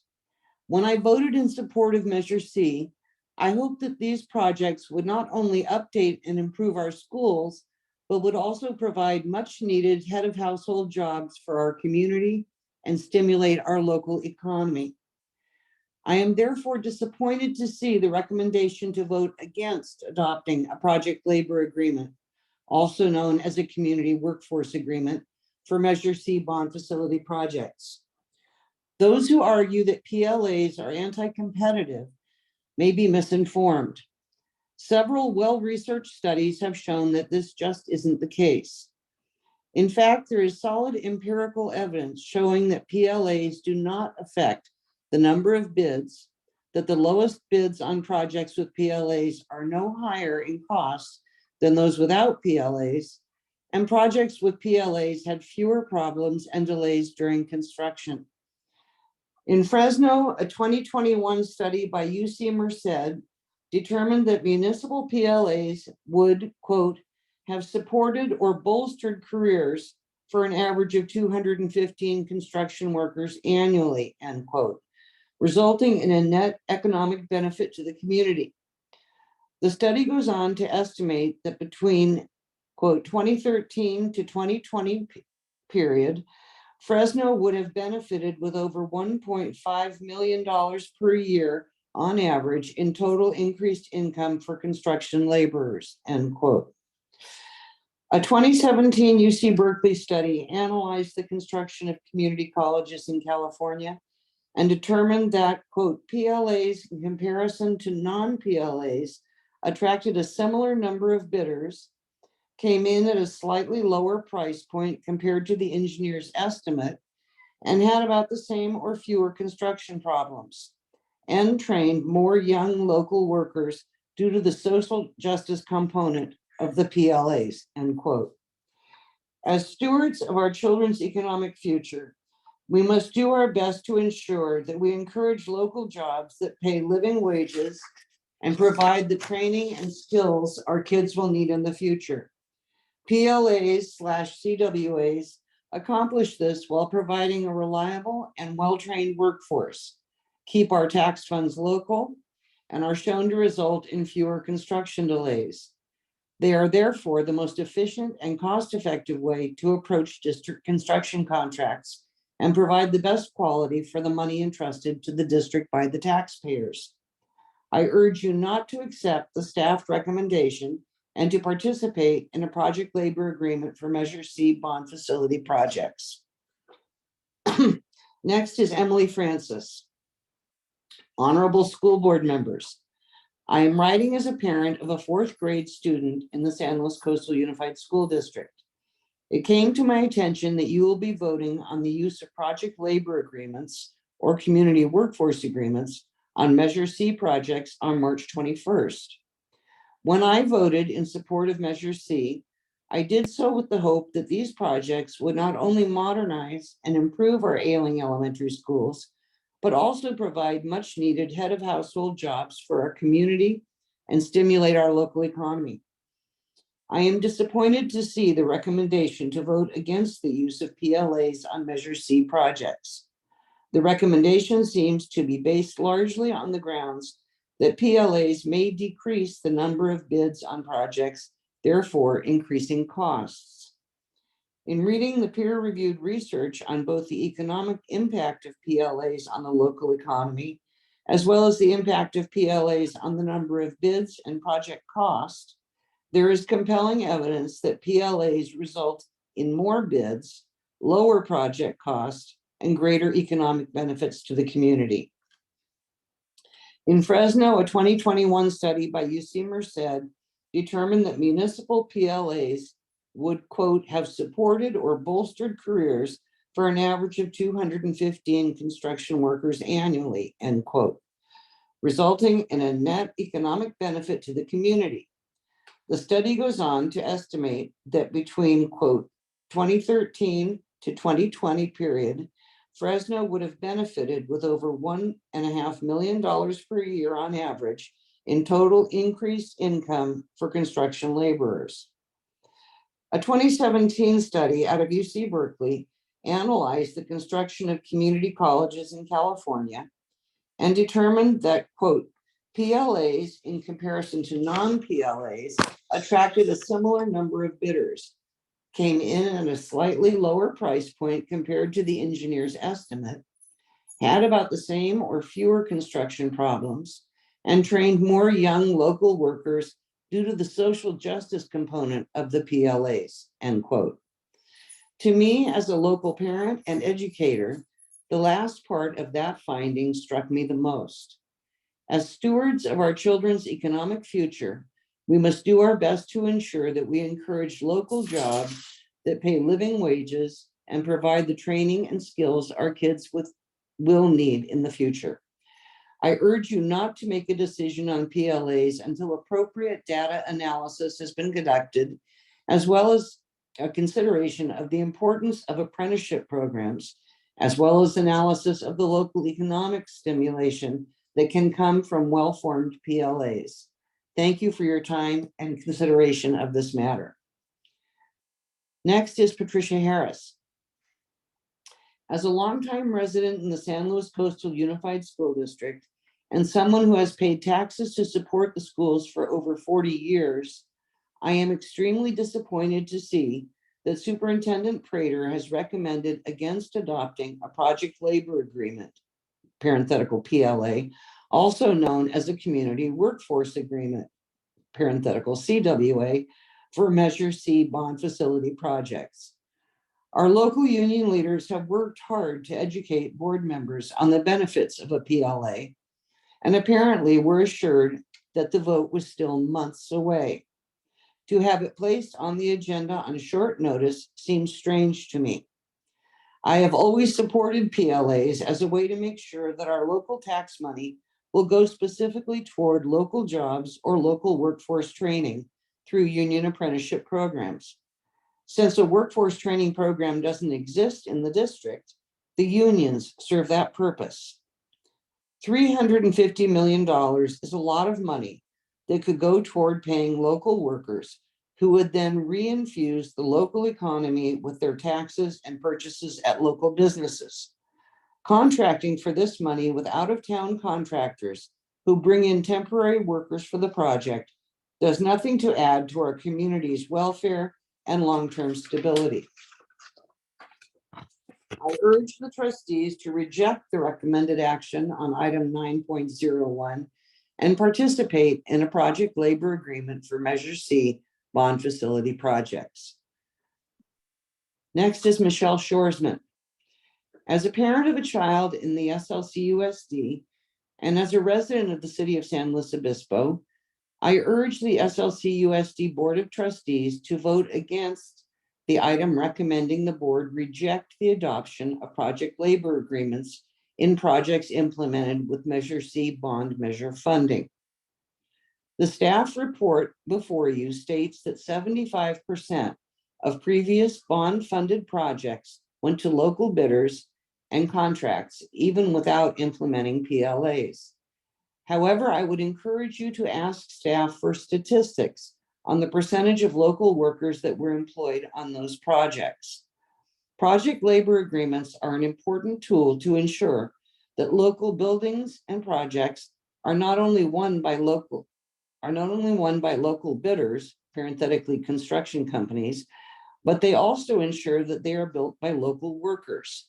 This does not always happen, even when local contractors win local bidding processes. I would further suggest that you consider asking staff to do a little more research and come back to you with more information on the benefits and potential pitfalls of PLAs. I'm hearing my own voice come back to me. I'm sorry, it's confusing. I'm just Marilyn, gonna. can you hold on for just a moment, I'm please? just gonna. Marilyn, can you hold on for just a moment, please? Why is this not working? Okay. So Marilyn, would you please start over with Ms. Shoresman's letter? We're hearing that the difficulty may be at your end, but you are not muted. So just if you wouldn't mind to begin that letter again, please. Sure. As a parent of a child in the SLCUSD, and as a resident of the city of San Luis Obispo, I urge the SLCUSD Board of Trustees to vote against the item recommending the board reject the adoption of project labor agreements in projects implemented with Measure C bond measure funding. I have it all coming back to me, but as long as I can be heard, I'm just gonna keep reading. You might. I'm just gonna keep turn your- reading. You might turn your volume down. That make a difference? That'll make a difference. While you're speaking, reading these letters, turn your volume down. Okay. The staff report before you states that 75% of previous bond-funded projects went to local bidders and contracts even without implementing PLAs. However, I would encourage you to ask staff for statistics on the percentage of local workers that were employed on those projects. Project labor agreements are an important tool to ensure that local buildings and projects are not only won by local bidders, parenthetically construction companies, but they also ensure they are built by local workers. This does not always happen, even when local contractors win local bidding processes. I would further suggest that you consider asking staff to do a little more research and come back to you with more information for deliberation on the benefits and potential pitfalls of PLAs. In many instances, PLAs are good for the district as well as local workers. As an example, according to the U.S. Department of Labor, quote, the use of a PLA by the New York City School Construction Authority from 2005 through 2009 to facilitate the rehabilitation and renovation of schools led to a savings of $221 million over their 5-year plan period because of the standardization of shifts across all trades of construction workers, end quote. Local jobs to support our local economy are too important to make a quick decision based on this little information. Please refrain from voting against PLA for all Measure D, I believe she means Measure C, projects with this one vote. And that is the end of the written comment. Thank you. Ms. Dawson, anything further? Right, we will now come back to the board for discussion. And make sure I can see your lights. Anyone have any comments? Mr. Unger, Ms. Dober-Drew, Mr. Buckman. Well, I'm going to have more comments later. But one of the things that I heard and that I'm concerned about is this notion of win-lose. that if we have a PLA, there are winners. If we don't have a PLA, there are winners. Or if we have a PLA, there are losers. And if we don't have a PLA, there are losers. The big winner needs to be the school district and the children of this school district and the members of the community. Some of the reasons that I've heard tonight, people considering this are we want to make sure that we have a local labor force. Well, I think that's something, I don't know about the rest of you, but that's something that I think is important. That we pay people a living wage. I think that's important too. And I think what I'm hearing is that with or without a PLA, we pay there is a prevailing wage requirement. It's important, I think I mentioned this, but it's important that we hire local people. These are our family members, our community members, and there's concern that without a PLA, folks from the local community won't get hired.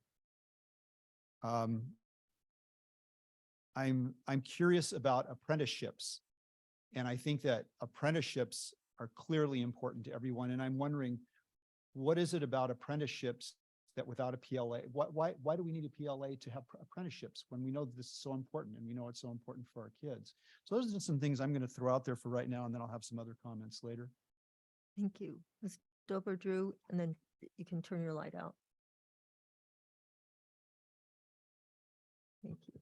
So in San Luis Obispo, it says in Dr. Prater's presentation, the written one that's available to the public as well. In San Luis Obispo County, the majority of contractors are non-union. So people have been asking for statistics on this. So I wondered if you had a percentage, Dr. Prater. Yeah, I will defer this to Mr. Pinkerton since he's the one that oversees these projects. Or Mr. Pinkerton, yes. And I think what Dr. Prater was referring to in the staff report is the number of contractors that worked on Measure D projects for us and through our local community. So I don't have those numbers. I guess we could try to see if there's some way to compare union versus non-union, the number of contractors, those types of things. I mean, I don't know if people have that tabulated somewhere in the county. I know from our Measure D work and the people that bid our Measure D work and were awarded bids, predominantly were local firms, and almost 90% of them were non-union. And that is information that was in the study session that I have here. I can share with the board, share with the public, but it's also in the agenda. They can pull it up. I took notes also at that session and had 90% Yeah. from people that would know the pool area because they hire from it. Mhm. So I would say 90% probably. That's a fair number that are non-union. So that would seem to lower the ability to draw upon our local contractors if they're majority non-union. Mr. Buckman. Thank you.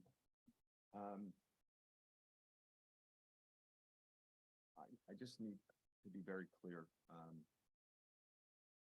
I think we're being rushed into this decision. I'm not sure why. So I have this question. Is there some reason to vote up or down, yes or no, on You PLAs? need to talk into your mic, I'm being told. Sorry. So I'll start again. Thank you. Not sure why we're being rushed into this decision. And so I'll ask one question now and maybe a few more later. Is there some reason to vote tonight, yes or no, on PLAs? Is there a financial reason? Is we don't make this decision, is it going to delay Measure C? Is there an insurance reason?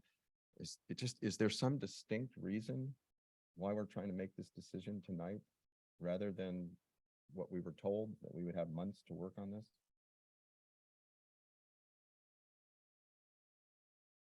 You know, I will take that because it's a very good question. Last study session, we discussed priorities, project priorities. We were given, Mr. Pinkerton, Mr. Bonin gave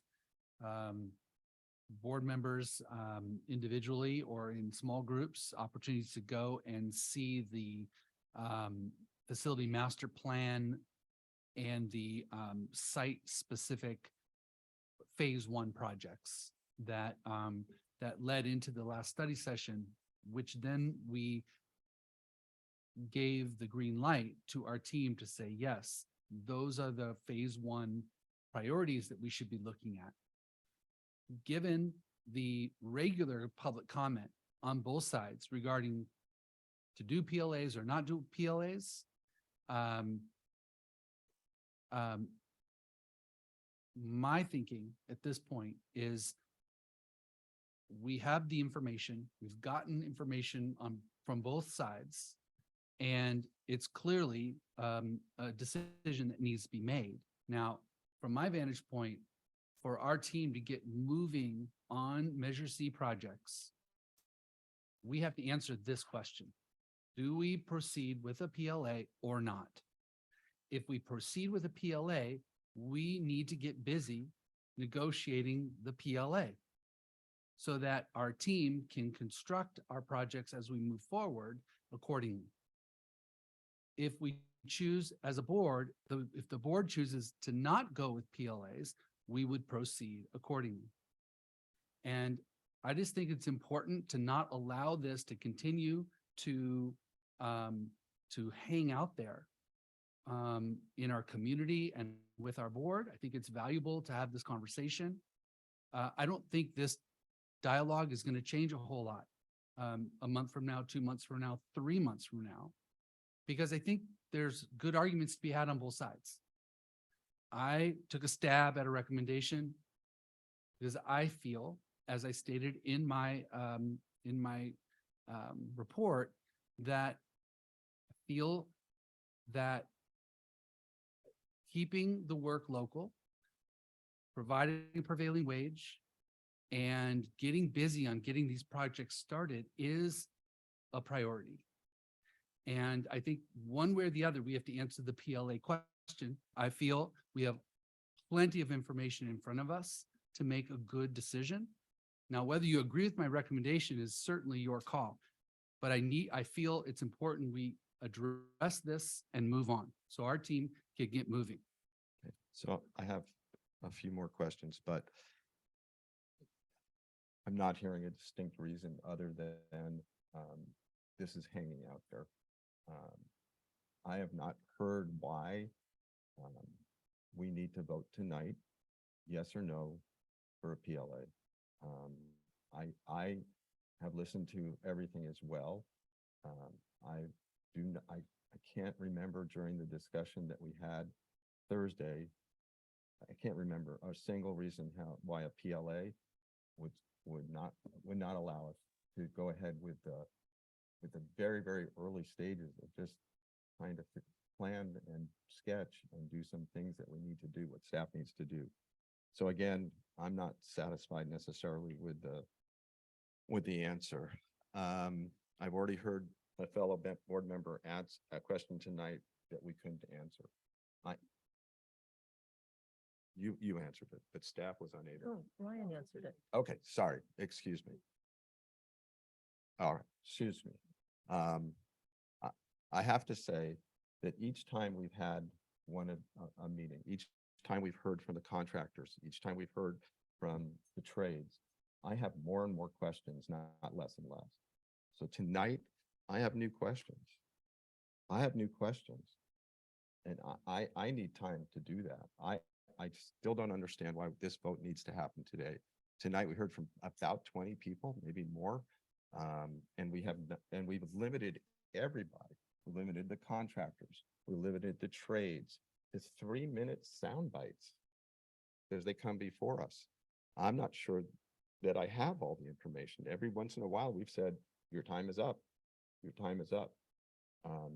What I'm wondering is why we haven't had, and can we have a study session where we can sit down with everybody at the table and have I think the latest term in public education, I would like to see a good discussion, but I think the latest term is a robust discussion. Sit at the table and let's get everything out on the table. Let's get the questions answered. We had an attorney that came to us, and I totally appreciate it. but it was a view from way up here. And I'm ready to ask some down to earth questions. So I'm feeling that I have more questions every time we limit people to 3 minutes than I do before I come to one of these meetings. I have 20 more people's questions that I need to find answers to. So I am just not ready to do this. I'll leave it at that. And I guess I have a question is, why have we not sat down with the groups at a table rather than limit people to 3 minutes? And then I'll stop and let another board member, but why have we just not done that?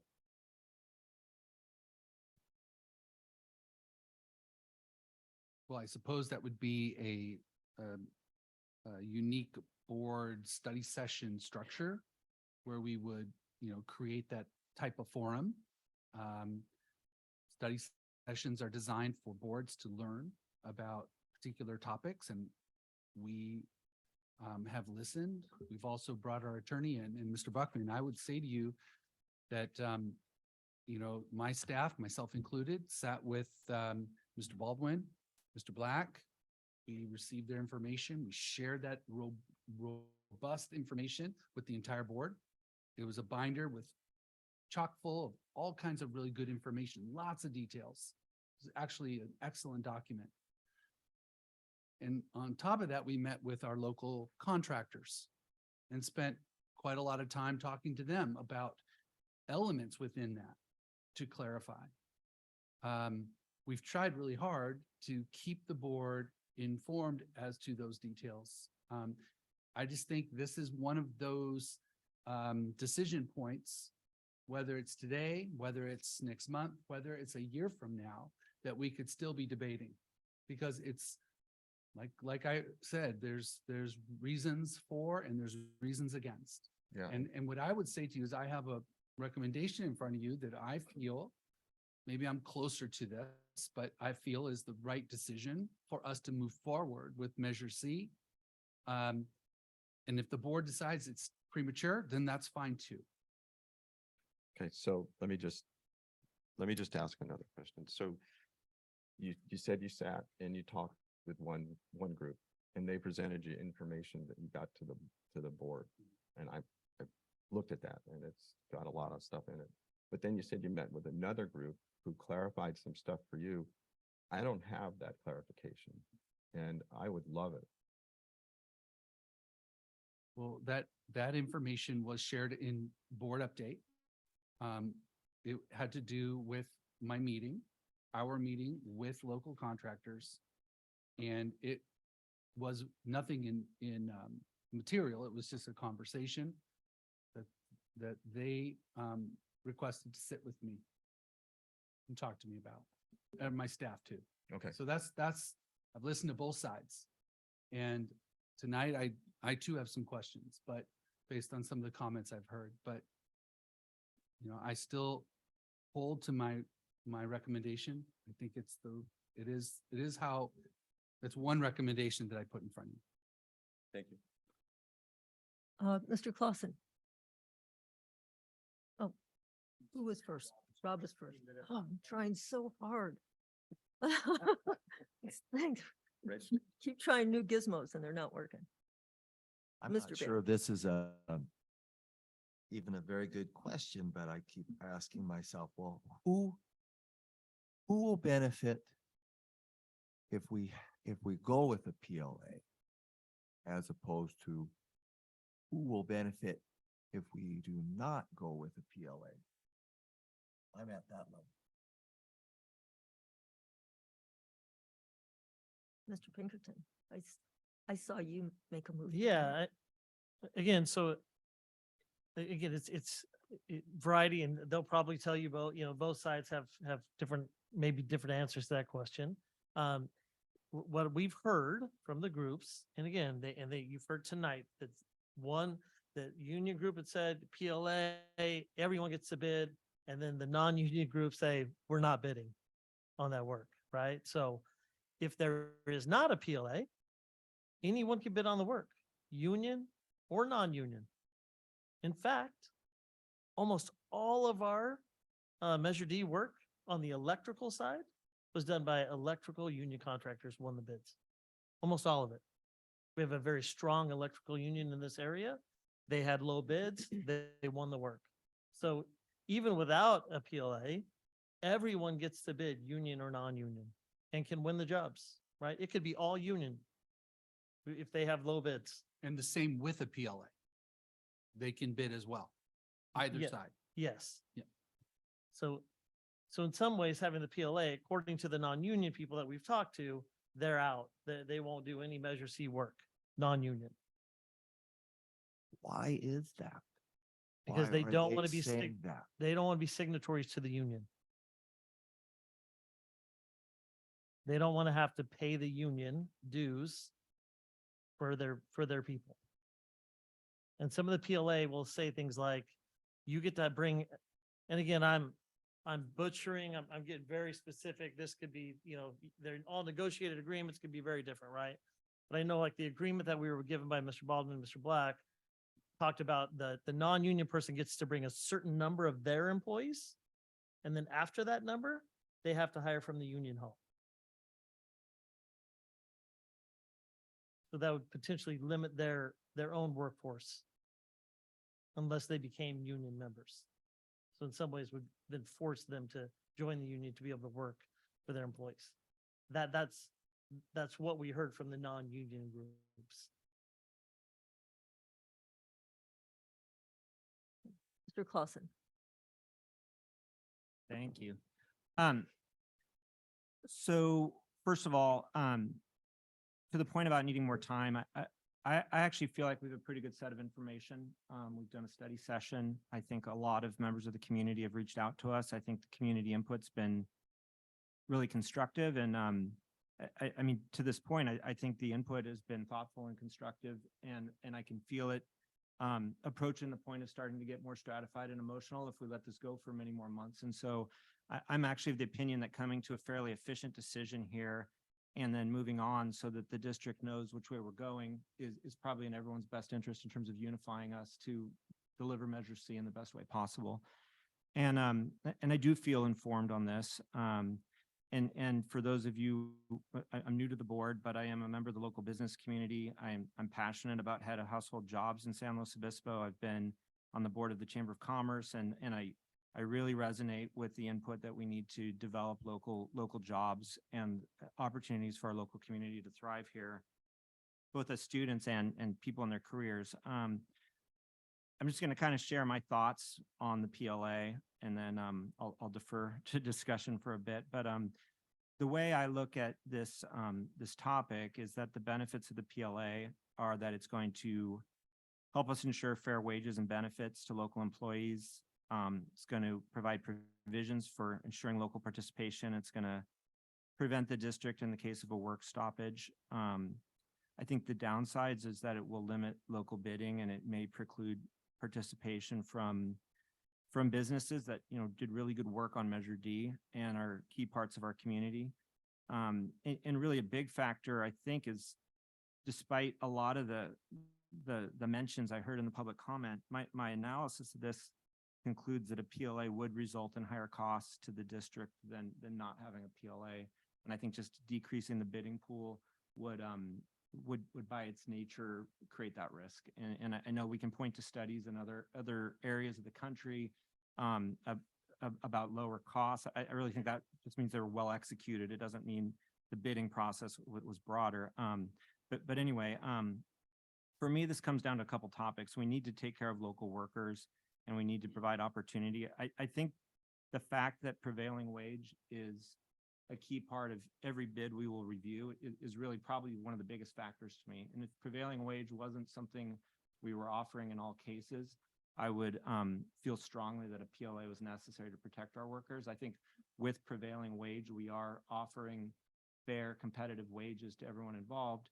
And I look at really two things. Prevailing wage is important, and our track record of success in Measure D is really important to me. The fact that we were able to deliver really strong projects across both high schools on budget with local workforce gives me a lot of confidence in our ability to move forward. And so because of that, I mean, fair wages for employees is a key consideration. I think prevailing wage covers a lot of that from my perspective. I think having local labor and local presence is important. I think our track record demonstrates that we've done that. And that with or without a PLA, there's a high possibility of local participation. In fact, not having some of these local businesses bid would be really a negative from my perspective. So to me, it comes down to cost. And if we think that a PLA in place means there's less money to spend on our students because it costs more, then really I feel our responsibility is to get as much of the taxpayers' money directed towards the campuses and the students, and to not incur higher costs. And so kind of in summary, I agree with Dr. Prater, and I do feel like I have the information to move forward. But I strongly support local workers and labor, and I really hope that doesn't come across as something other than that. I just think there's provisions here for success, and we have to look out for the students and for the investment in the campuses. So, Thank you. I'm just going to ask a quick question, if that's all right. I know that I've got Mr. Buckman and Mr. Unger, but I just, Mr. Pinkerton, are we able in our RFP, RFQs to state that local labor is preferred? In some RFQPs, it can be. I think in this case, like with the lease back, those types of things that we're going to enter into, it's also price or qualified. I don't know that there's a huge legal way to do it, in terms of, again, we're talking about now the construction side of the house. We can do it in some of the other, in some of the other RFQPs, in terms of architects or those types of things, having local presence. So it's not specific. What I would tell you is that our experience with Measure D is almost all the, again, I mean, we have the sheet, you can see it all, right? Right. It was almost all local, right? So even without like having to like mandate that type of thing, it's what the outcome was. Okay, thank you. All right, I have Mr. Buckman and Mr. Unger. Yeah, well, Yeah, so a question I have is, you mentioned, Mr. Pinkerton, and perhaps Dr. Prater, that when you reviewed the PLAs that Mr. Black and Mr. Baldwin presented to us, that they were restrictive and not in a form that our local contractors would agree with and would approve of and would actually bid on, right? I mean, that's what we're hearing from these folks. To follow up with what Mrs. Shepard said, so why can't we negotiate and create our own form of a PLA that meets the needs of the school district? For example, why can't we create a PLA and negotiate with something like that that gives us the kind of flexibility that we're going to need in order to jump on this thing, to get the construction projects done in the most cost-effective manner that we can, knowing that inflation is staring us down the throat? Why can't we do some kind of agreement that says we want apprenticeships and we value apprenticeships? And for that matter, why can't we as a school district become partners with some of our labor union folks to support apprenticeships for our students? I'd like to know if that's possible from other parts of the state. Why can't we have something that works on and suggests that we have local hiring and first and foremost? We know that prevailing wage is important. We know that our local contractors pay prevailing wage, those kinds of things. So why can't we do something like this? There are a lot of questions in there.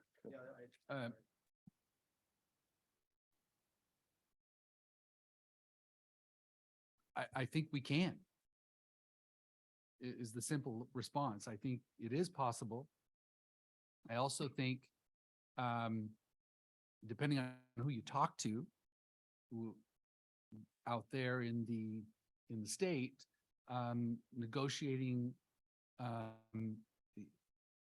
individualizing PLAs at the local level it could be a challenge. And I've never done that before. I negotiate all the time, as you guys know. I mean, it's part of what I do. I feel I just feel like that I'm sort of caught as superintendent between the desire to, as Mr. Clausen said, desire to keep things local, support a living wage, empower the local economy. I'm all in. But I also need to get these projects moving. We know that once we make a decision on these projects, 13, 14, 15 sites, it's at least a year in Sacramento at the Department of State Architects before that gets approved. And then it comes back and then we bid, we do all that work. So there's just a lot of pressure to get rolling. As you all know, we've been working very hard. The board has been working very hard to comprehend all the inputs and all the information coming at you. Done a remarkable job. Why I'm here tonight with this recommendation, Mr. Unger, is isn't to say we couldn't do that. As Mr. Pinkerton said, you know, when you look at our electrical work, the bids for our electrical work, which are substantial for Measure D, they were virtually all union contractors in this county. They won it. And, but it's my understanding that the other trades that have to do with, you know, school construction are not nearly as prolific here in this county. So that means that we'd have to negotiate that PLA pretty substantially. And I just don't know what I don't know with respect to those factors. All I know is the people I've spoken with who are not in favor of this. And they've done tremendous work for us through the decades and would like to continue to do that work in a competitive environment, but will not if there's a project labor agreement in place. So yes, I would say to you, we can negotiate probably an agreement. I just don't know the limitations of that. Okay. So, I mean, I believe that we need the most flexibility we can in order to assure that the project get done. Yes. We've been entrusted with $350 million of taxpayer money. Because, and part of it, I think, is because of the work that we did on Measure D. We got the jobs done. It was done. Basically, we got more for, we got $220 million worth of work done for $170 million. That was pretty amazing to me. We did it in a way that completely worked. Well, it seemed to work, you know, from a Yes. board member's vantage point. I for one cannot support anything that will reduce our flexibility in order to get the jobs done. That said, I think that this is being presented to me as a win-lose situation. And I want to see if there's a way that we can make a win-win out of this so that our local contractors can work, so that our local employees can get their jobs, so that we can get apprenticeships going when we need to get apprentices going, so that we can do, you know, connect this with our CTE. That's what I would like to see. Mr. Buckman. Yeah, thank you. First, I want to follow Chris down this path of win-win. And at the end, Chris talked about how can we do this with apprenticeships? How can we make this win-win? And we don't know if a PLA would allow that or not. We don't know right now what we can do or what we can't do to make a win-win. And I have to tell you, I don't see this as a win-lose. Tonight, no matter what happens, I'm not voting tonight on a PLA or not a PLA.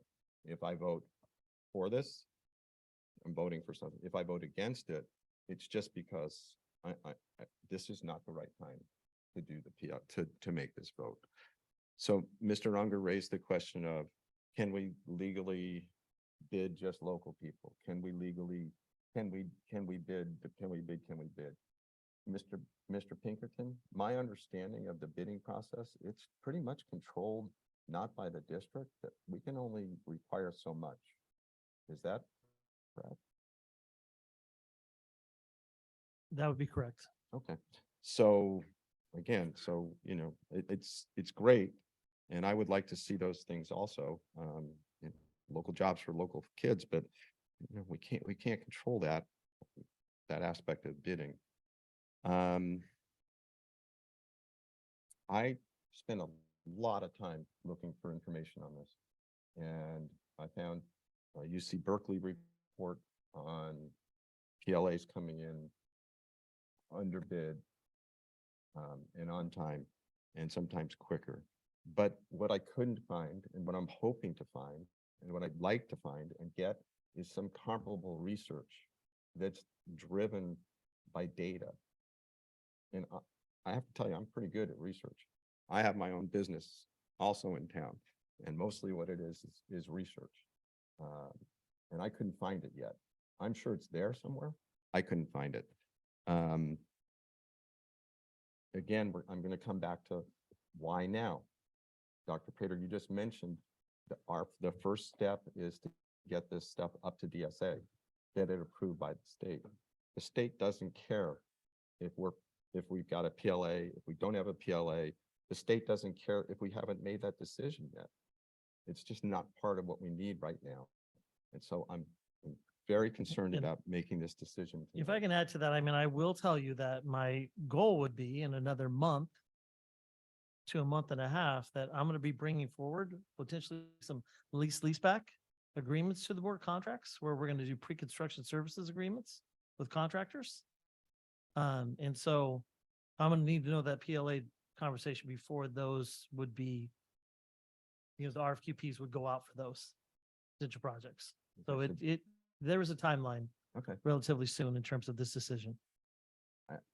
I have to tell you that as many times as I've asked whether there's a need to do this quickly, I've been told, others in the community have been told, I think it's been mentioned at board meetings, that we have months to make this decision.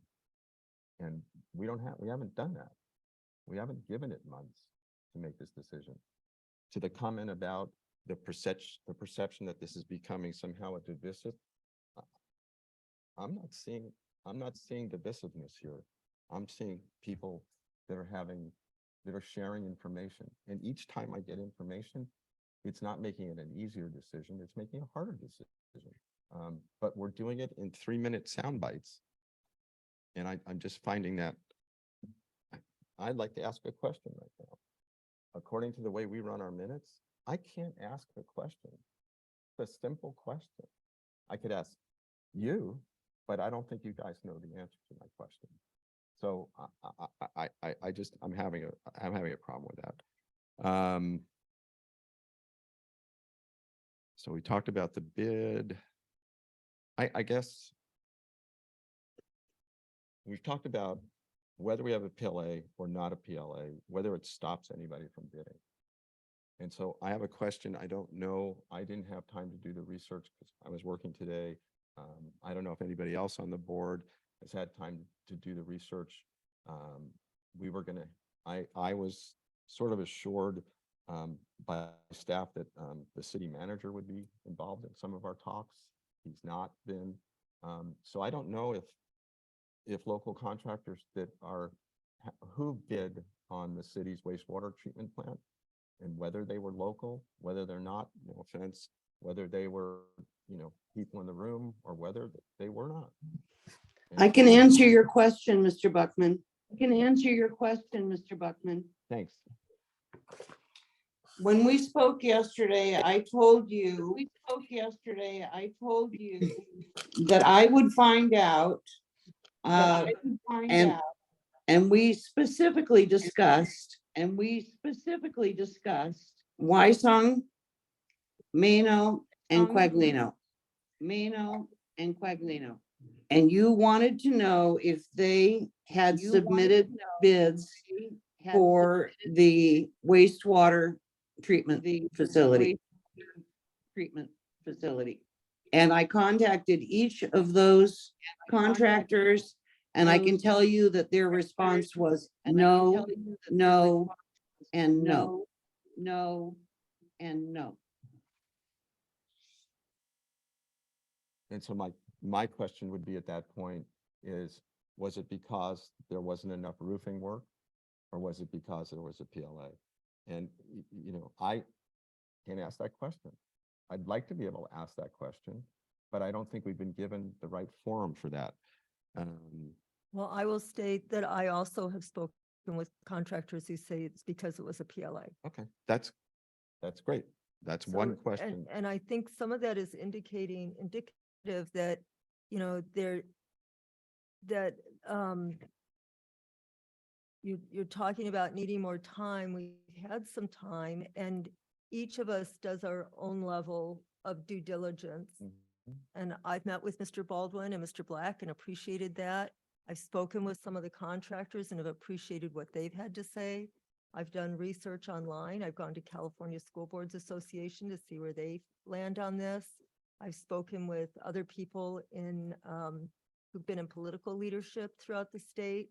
So, you know, as Mr. Clausen stated, I don't know really what else I would need to do or feel that is necessary. I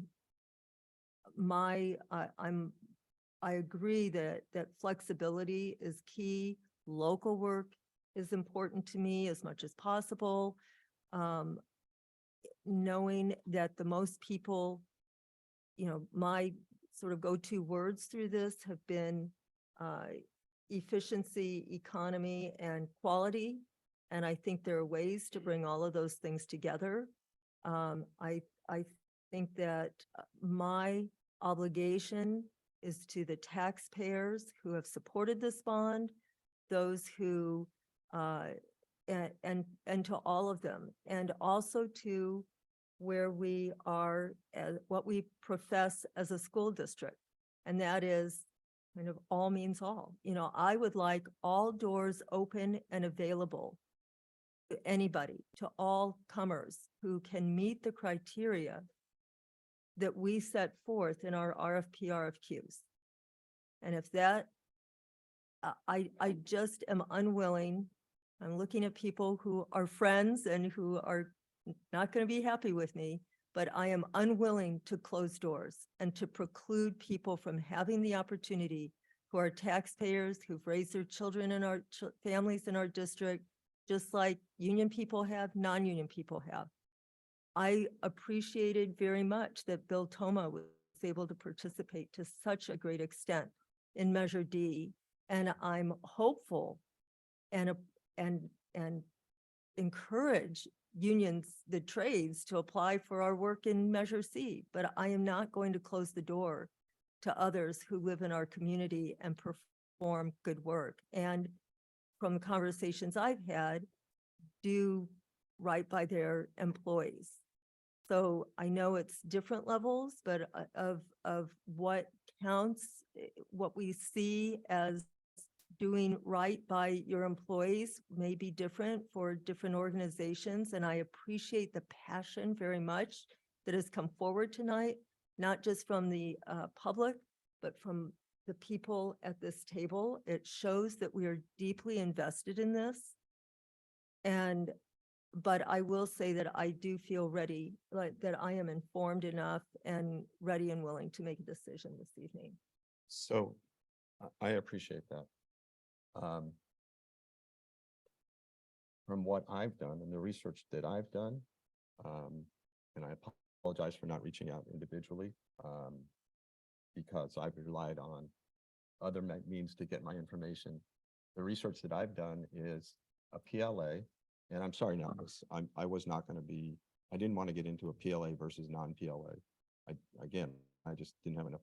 But what I've been told is a PLA it's a wide open agreement. It's wide open. It can be you bring your small portion of your workforce, or you can bring all your workforce. And then if we run out of folks, then we go to the union hall. It's wide open and answers some of Mr. Unger's question. So I'm going to back off now, but I will tell you that there's 3 reasons why I'm not going to vote and I'm not ready to vote on this. And that's, I feel rushed as one board member. I can start giving excuses. I have a business and this was a busy time of the year, whatever. So I've not heard a viable reason why make this decision tonight. I expect and would like to see more factual data. One group charts, graphs, the kind of stuff. And I'd like to see comparable data. When we get a report on test scores, we see data that compares us to local districts. We see data that compares us statewide.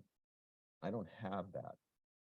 I guess I could go do that, but that's something that staff usually does. And I don't have it. And I'm feeling like I get a lot of good data on test scores, but on this $350 million of public money, I don't have it. So there's those 3 reasons. I'm just not ready to do this tonight. I'm not sure what a week, a month, even 2 months delay. I don't see how it could impact this at all. Mrs. Roger.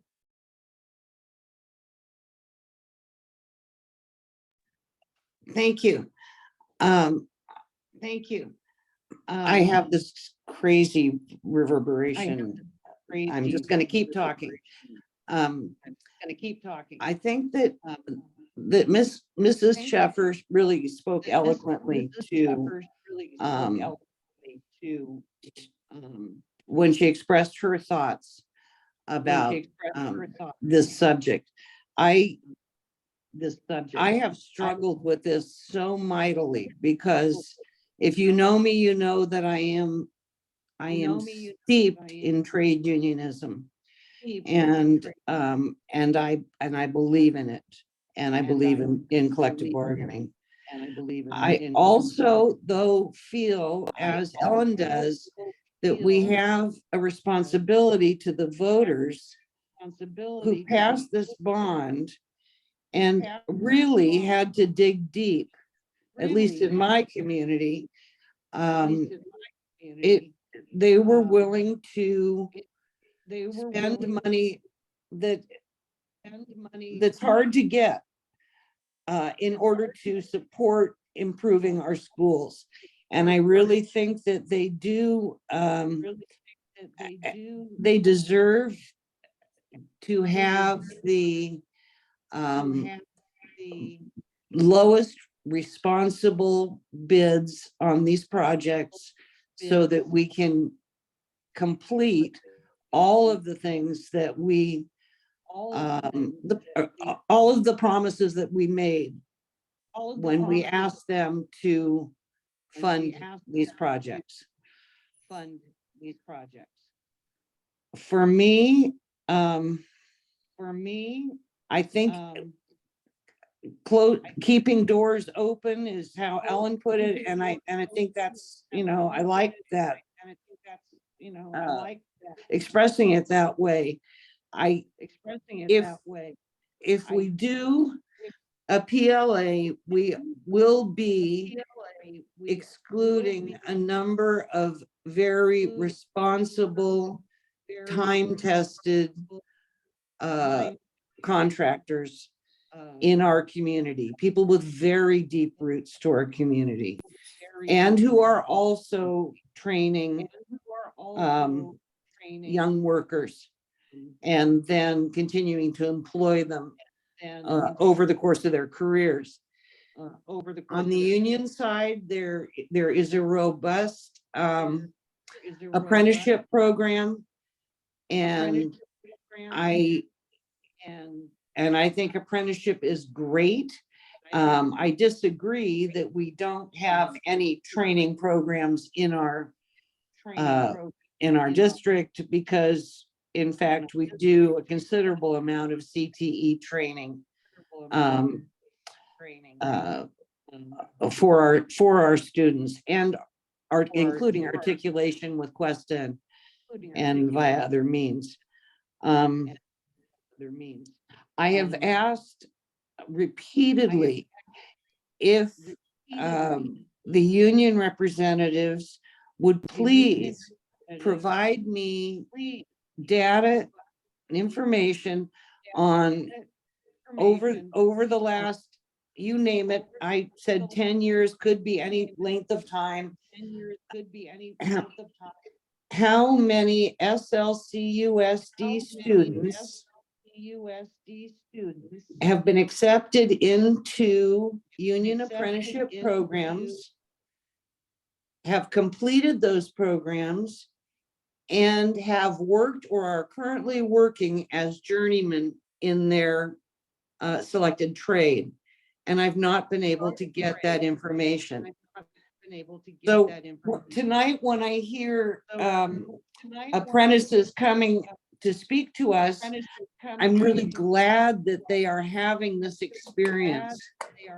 I suspect that SLCUSD graduates represent a small portion of those that are currently and have been in the apprenticeship programs for the trades. I'm concerned that we will not be able to get enough union workers to adequately man our projects so that we can move forward expeditiously and that we won't be suffering work delays unless the unions go south to Santa Barbara, Ventura, north to Monterey, to bolster their available workforce. And when they do that, they're not employing local workers. I think that that is a value of the people who voted for this bond, is that they understand the high cost of living here and that they want local people to be advantaged by the work that this bond affords. So I am troubled. We have a union retirement. I totally understand. But in this case, I think my obligation is to the voters. And the voters made a clear statement. We will pay the money, but we want you to do the best job you can and to complete everything under this bond.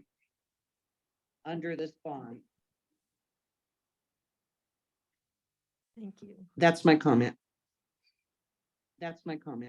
Thank you. Mr. Buckman. Yep, thanks. So many things. Lowest responsible bid. Everything that I can find says the bids, I'll just say, the bids often come in lower with a project labor agreement than without. I'd love to see other data. What I can find is the one I most read was UC Berkeley's, because I respect that college. Keeping doors open. If we're going to keep doors open, then why are we closing the door on PLAs?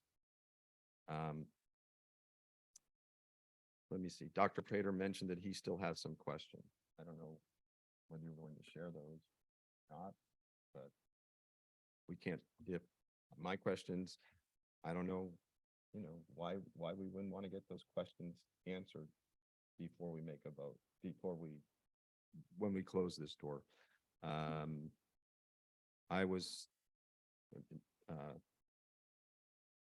Ellen's talking about doing the data research, doing it herself. And I understand, Marilyn, that it would be difficult to get that data, but we're relying on, one or two people to respond to us about something that's huge, rather than having, I just keep coming back, rather than having solid data. So I have my three reasons we're not being ready to do that. I still feel we're being rushed. I don't think we have the comparable data, and we've not had enough time to get answers to all the newly raised questions that are coming up. Okay, thank you. On that note, I'm going to ask for a motion. Not hearing, or I am willing to make the motion here tonight to accept the recommendation of Dr. Prater with regard to PLAs. I second that motion.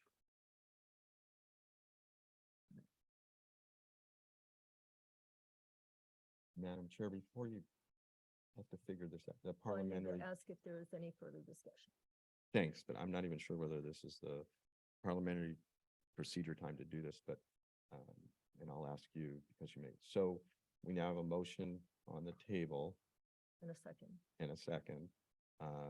I'd like to make a motion to table this item to a very specific date, so to May 2nd. And I'm not sure whether I do that now or after you make the vote, but I think I need to make that motion now. That Ms. amendment. Dawson and I were trying to be all prepared for how this might go tonight. Andy, do you have some help? Or we also have Mr. Whiteside on standby. Should we speak with him? Josh? Yes, good evening. So my understanding is that we've got one motion already made and seconded. With the second, and now we have a motion to table the discussion, to table this item. Yeah, I think that the proper course would be to carry through with the first motion, but board president, because it would affect the motion is about delaying the initial motion and essentially delaying this item. I think that I don't see an issue with trying to address that first, if that's of interest to sort of have a clean addressing of this matter. Either way is going to be acceptable in this regard.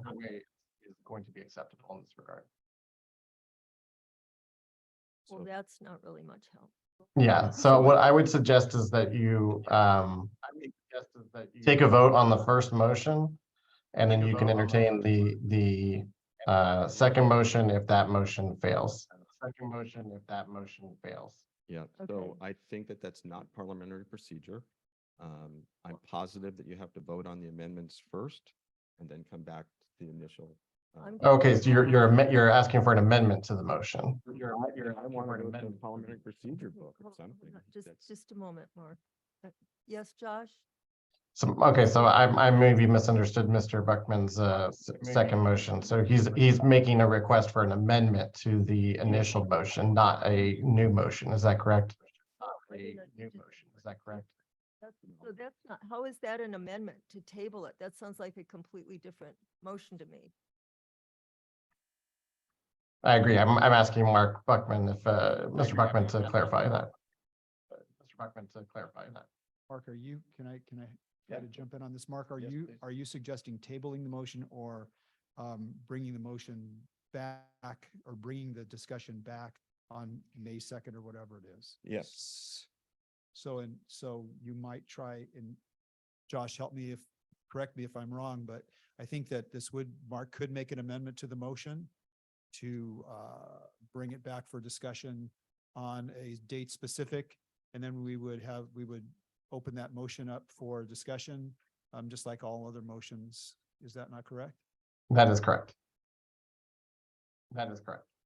So I'm going to word this and you can tell me if I'm correct. So a motion has been made to vote on item 9.01 this evening, but an amendment has been proposed to delay that vote until May 2nd. And I agree with the concept, but I think the wording here is really critical.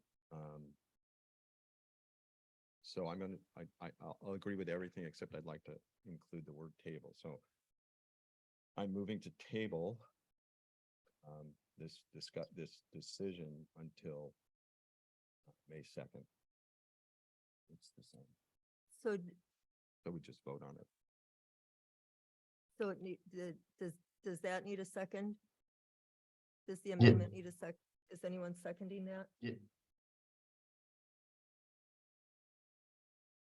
So there's no second, so the motion stands as originally stated. Is that correct? Correct. Josh? Correct. Thank you. All right. So Correct. now, I will take a vote on the motion as presented by the original motion. I think, I'm sorry, but I think you need to open the floor to discussion of the motion. So, Okay, right, but I'm going back to the original motion. So, Right. all right, so any further discussion? right, so I'm gonna vote no on this, and it's not a vote on whether or not to have a PLA or not, whether or not the local contractors. I'm very torn on this. We've got local contractors with lots of local employees. Lots of local employees. That's what I want to see. We have associations that are training local folks. And I'm still torn on data. I'm still torn on this. So that's where I am. I'm gonna vote no on this. All right, thank you. All right, Mr. Banfield, Yes. Mr. Clausen, Yes. Ms. Dobler Drew, Yes. Mrs. Roger. Oh, you need to unmute. I can't hear you. Yes. Yes. Mr. Unger. Yes. And I'm yes. All right, so the motion carries 6-1. Thank you. I think we should take a break. It's 8:42. Let's come back at 8:50, please, and we still have a fair amount to do, so come back. Please be on time. Thank you, everyone, for coming. Your input was really crucial.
Hey, Marilyn, can you hear me? Yes. Hi, I'm Bryce. I got a little confusing there towards the end. So the first motion that she brought up was that for the PLA to go through, or was that against the PLA? It was against. It was against the PLA. Okay, they said it once and then they just referred to it as the motion. So I kind of got confused there. Okay, all right. Yeah. Thank you so much. Hey, don't leave me because is the meeting resumed? Well, right after that, they said they were just going to take a break and then they just disappeared.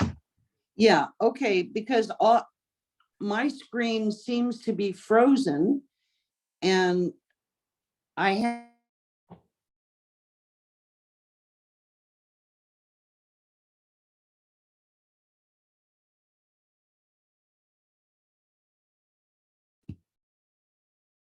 It looks like they muted us, Marilyn.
Bye.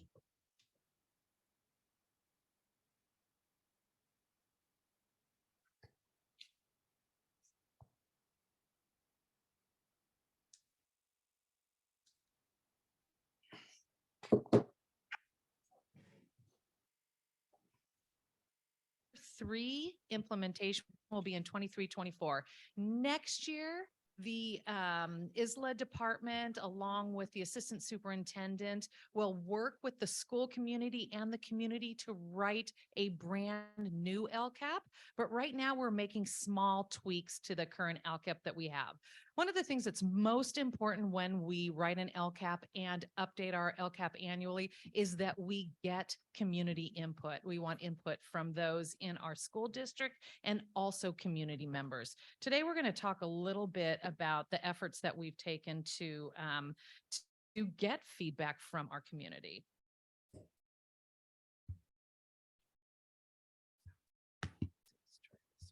There we go. All right, we do take quite a bit of effort to gather feedback from our community as we're writing our new LCAP. You'll see on here that we do a number of things. We go to our DLAC, which is our District English Language Advisory Group, and we do an activity with them, which I'll talk a little bit more about. We go to our Parent Leaders Group, our LCAP Advisory Committee, which I spoke about a little bit earlier, and Mr. Mayfield will go into a little bit more detail on. Mr. Pinkerton and I go to every school site in the district and we do a presentation on the LCAP and we solicit feedback and we go to site ELACs. And those are things that we're already in the middle of doing. Upcoming tomorrow morning, we actually have Student Senate, and one of our activities is to discuss the LCAP and get feedback from our students. We're going to continue going to site ELACs, go to our remaining school sites, and also to DTAC. Do you want to talk a little bit about what DTAC is? Just remind them that acronym and how you solicit feedback. DTAC is the District Title I Advisory Committee. It's mandated by law, and there's a parent representative from each of the school site councils at our 6 Title I schools. And then finally, I have a couple of pictures there for you. That is our district DLAC meeting. Mr. Mayfield and some of the experts that he worked with facilitated an activity with our parents. So it wasn't just filling out a survey. It was an activity where they moved around the room to give specific feedback that we will find in our LCAP as we write it. We also have an LCAP advisory committee, and it's made up of parents, students, staff, administration, teachers, a large group of people that meets about 3 or 4 times a year, depending on what's going on. The first meeting is to develop the survey. And basically, we usually take the survey and kind of go through it with a fine-tooth comb and tweak it every year. We've tried to simplify it. The LCAP itself is about 172-page document, and we want to simplify the process and make it digestible by people in order to get their input.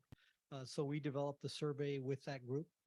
We take a look at all the survey responses, and we did this yesterday evening with the group here at the district office and went through every single written response from all of the surveys that we've received to date. The survey is open until this Friday, the 24th. So even though we went through the data on Monday, we'll go ahead on Friday and take a look at everything received this week. So we make sure that we're including all input. And then we developed the overview document. And if you'll recall from past LCAPs, that's the multicolored long sheet that provides all the feedback from students, from parents, from community, from staff. Also provides metrics about how we're going to measure our progress. And then provides activities that we will do. Not all of the activities, but some of the activities. And it's meant to be kind of a introduction to the LCAP in brief. And it's, I think, a valuable document. And so this group does those things. And we began that process last night. The LCAP survey, which our numbers are really strong. We're looking like we're going to beat last year's numbers, which is great because we're always trying to do that and increase the number of respondents. The LCAP survey, as Mrs. Frost mentioned, she and Mr. Pinkerton go to all the school sites, do a presentation, answer any questions, and then present the link to the survey for staff to do right then. And we try to provide a little bit of time for staff to complete that survey as well. We send it out periodically to our families multiple times. I think it's gone out 4 times already via Parent Square. We'll do so one more time before the end of this weekend when it closes. The survey includes input on 4 key areas. Number 1 would be basically our focus area 1, which is rigorous, relevant instruction. Number 2, a multi-tiered academic support and interventions. Number 3, an intentional culture of care. And then number 4, promoting diversity, equity, and inclusivity throughout the district. And then this is just a sample. This is question number 7. just to give you a feel for what this survey looks like. And of course, you're all welcome to get on, and there's a QR code at the end here. You're welcome to get on and provide some input into the and complete the survey as well as community members. But this just gives you an idea where we try to provide some idea to parents, some background information. Basically, all those check boxes are, these are things that we currently do or could potentially do. What do you think about these? And then the very last one there, how might we better support students needing academic support in these areas? That's an open-ended question with a big box for people to give their opinion. So we don't limit it to just responses that we're providing, but rather, do you have any ideas about how we might improve in this area? And then, as Mr. Mayfield said, we're really proud of the progress we've made so far. These are our numbers, and we have another week that the survey is open. Mr. Pinkerton and I have another couple schools that we're going to and a couple more ELAC meetings. But we have 670 completed online surveys so far. And for us, that's high with a week left. We're very proud of it. You'll see we've broken it down a little bit, 428 elementary, 166 middle, and then 233 high school replies. If you go down to the last bullets, you'll see 22% of our respondents are SED at this point, 20% identify as EL families, and 3% of the respondents are foster and homeless youth. And you might remember from our last presentation together, those are 3 significant groups when you write your local accountability plan, right? They are very interested in us targeting those 3 groups with our supports while also serving all the students in our district with the LCAP. Okay. Diane? Yes. When we look You at need that, to speak into your mic. is it just, is it open to the community as well? And can we, it's coming up. Okay. It is open to the community. And so do There's we have a not percent? that- There's not another slide right now that gives you community data, but it is open to the community. Last year, our community input was very, very small, as you remember. Hopefully we'll beat that a little bit this year. Thanks. You got it. And then we really do come to the board a number of times, giving you updates on our progress on LCAP. The next time we're together, we're going to be presenting this long, colorful document that Mr. Mayfield talked about. A lot of feedback on there. We break it up by the group, so it gives the board an opportunity to really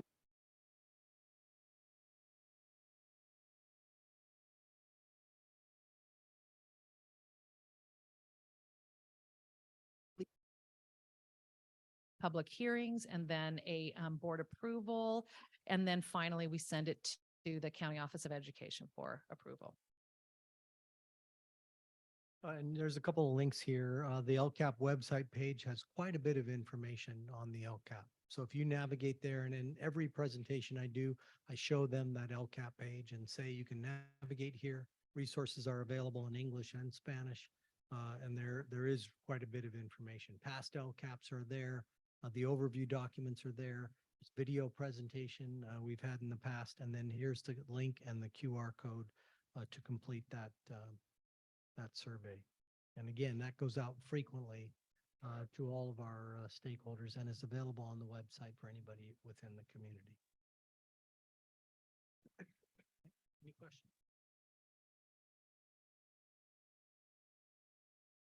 Any questions from the board? Any questions from the public with regard to this?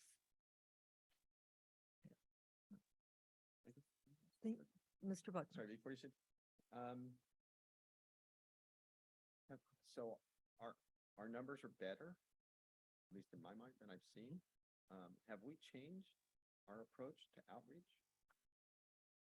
Yeah, we've made subtle changes every year. So this year, the ad was to go to site ELACs in addition to the DLAC meeting and do individual workshops for those groups. They're relatively small groups. You know, we went to Del Mar, Smith, Hawthorne, Pacheco, relatively small groups, but we want to make sure we're getting to everybody we can possibly get to. So that's the tweak we've made this year. And I think the system that we use has just been refined every year to include more and more opportunities. Thanks, Bert. I'd also say that at the end of every meeting, we actually ask the people at the meeting to take out their phones.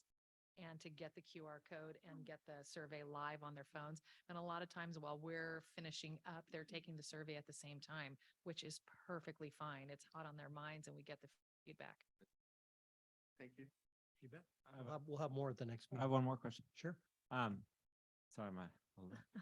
Sorry, this may sound funny, but when you go, when you're talking to someone in the community and you say, we have an LCAP survey, I'm curious how the term LCAP comes across and how many people understand it. And if, like, what is the experience in trying to explain what the LCAP is to the community and what it stands for and what it means, as a thing? It's trying to find the balance between boiling it down to a simple enough format that people without a lot of background information can digest it and understand what you're talking about and give valuable input, and not boiling it down too much and oversimplifying it, because it is a relatively complicated thing and we do need to give people all the information.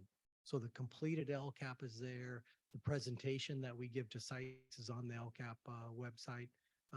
All that solid information is there, but usually I'll boil it down to a fewer number of slides depending on the group that I'm presenting it to, and just go over, like, this is a plan required by law for us to develop. Okay. Part of the process is to get input from people on how we can better serve your kids. So maybe give me some quick coaching. If I'm talking to someone in the community and I talk about the LCAP and they say, what's that? What's the one sentence? What's the best one sentence? Got it. here's what it The is, elevator what's- pitch. Yeah. Got it. So it's basically a plan required by law to affect three groups of students: homeless foster youth, English learner students, students of lower socioeconomic status. And it's an amount of money set aside by the district and things that we can do in the areas of classroom instruction, intervention, and culture of care to impact those students to be successful in school. Great answer. I think you live on the 6th floor. I think we would have had time to get that. Yeah, Thank you. that's right. Hawthorne. Okay, Thank you. you bet. Right. Our next agenda topic is trimester 2 elementary common assessment update.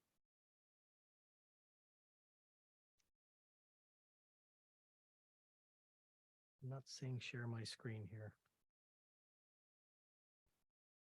I'm not seeing share my screen here. We're working on it. Okay. I see activity over there by the people who work on it.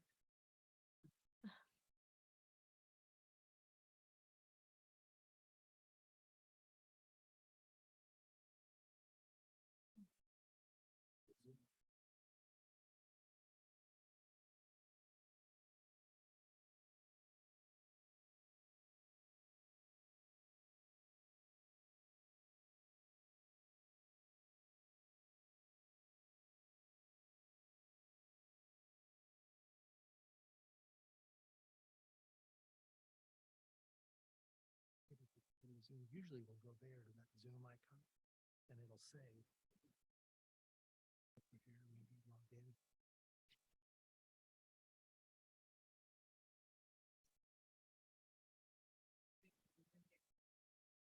I think it must have. No, you're there, but it's not sharing to it. Well, here we go. There you go. Got it, Mandy. There we go. Okay, thank you.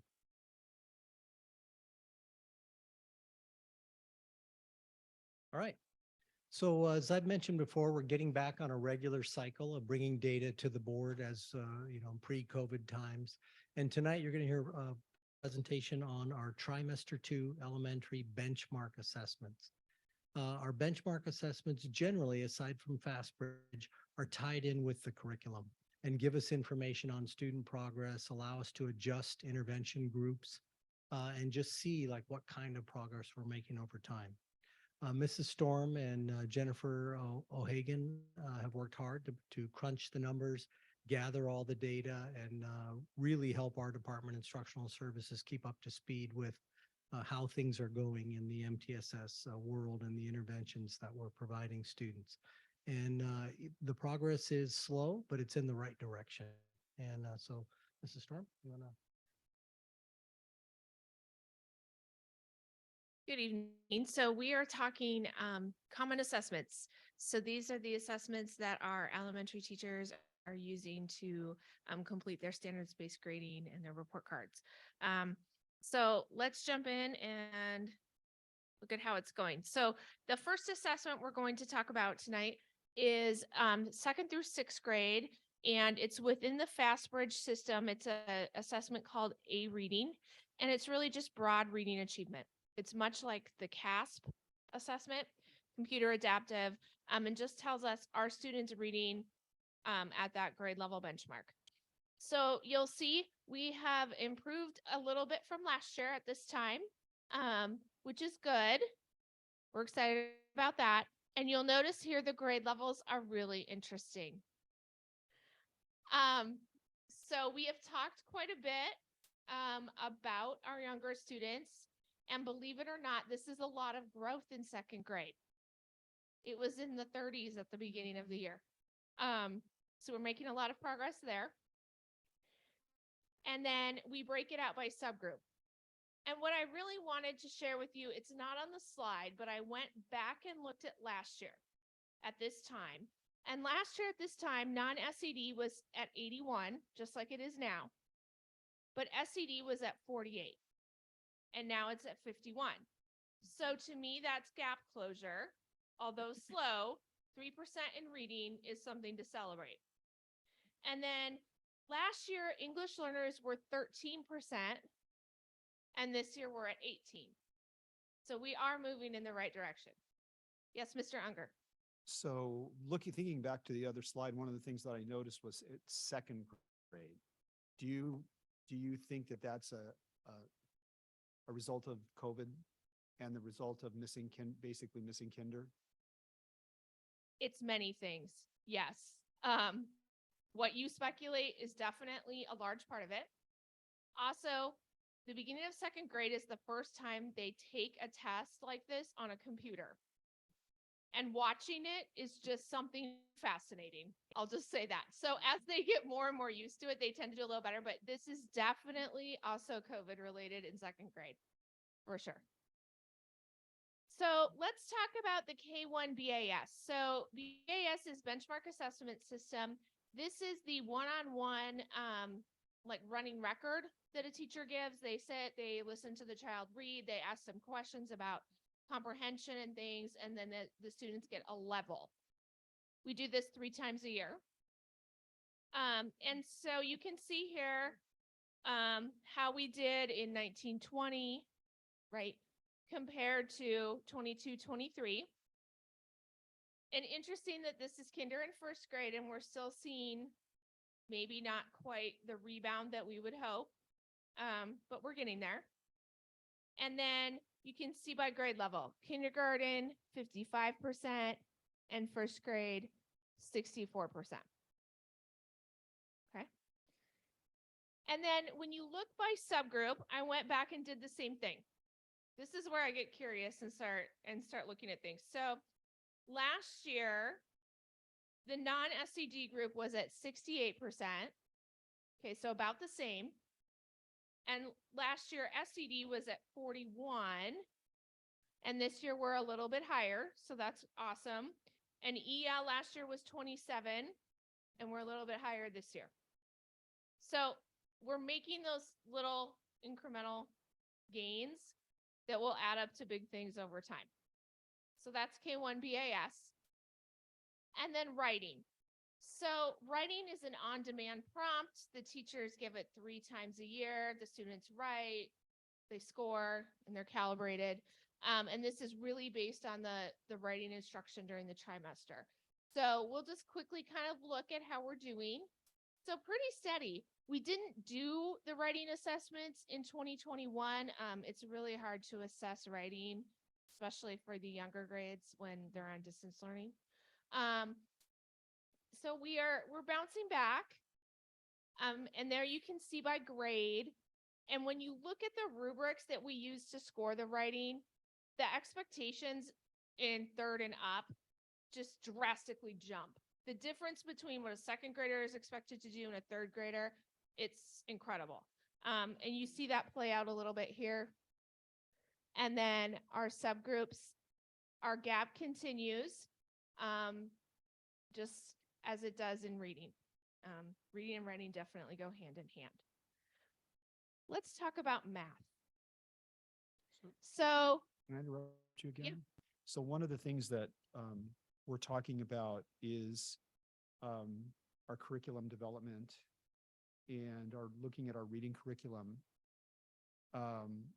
And conversations that I know throughout the state when they talk about the science of reading, basically, my understanding of the science of reading is that there needs to be new approaches to phonics. I mean, yes, and more.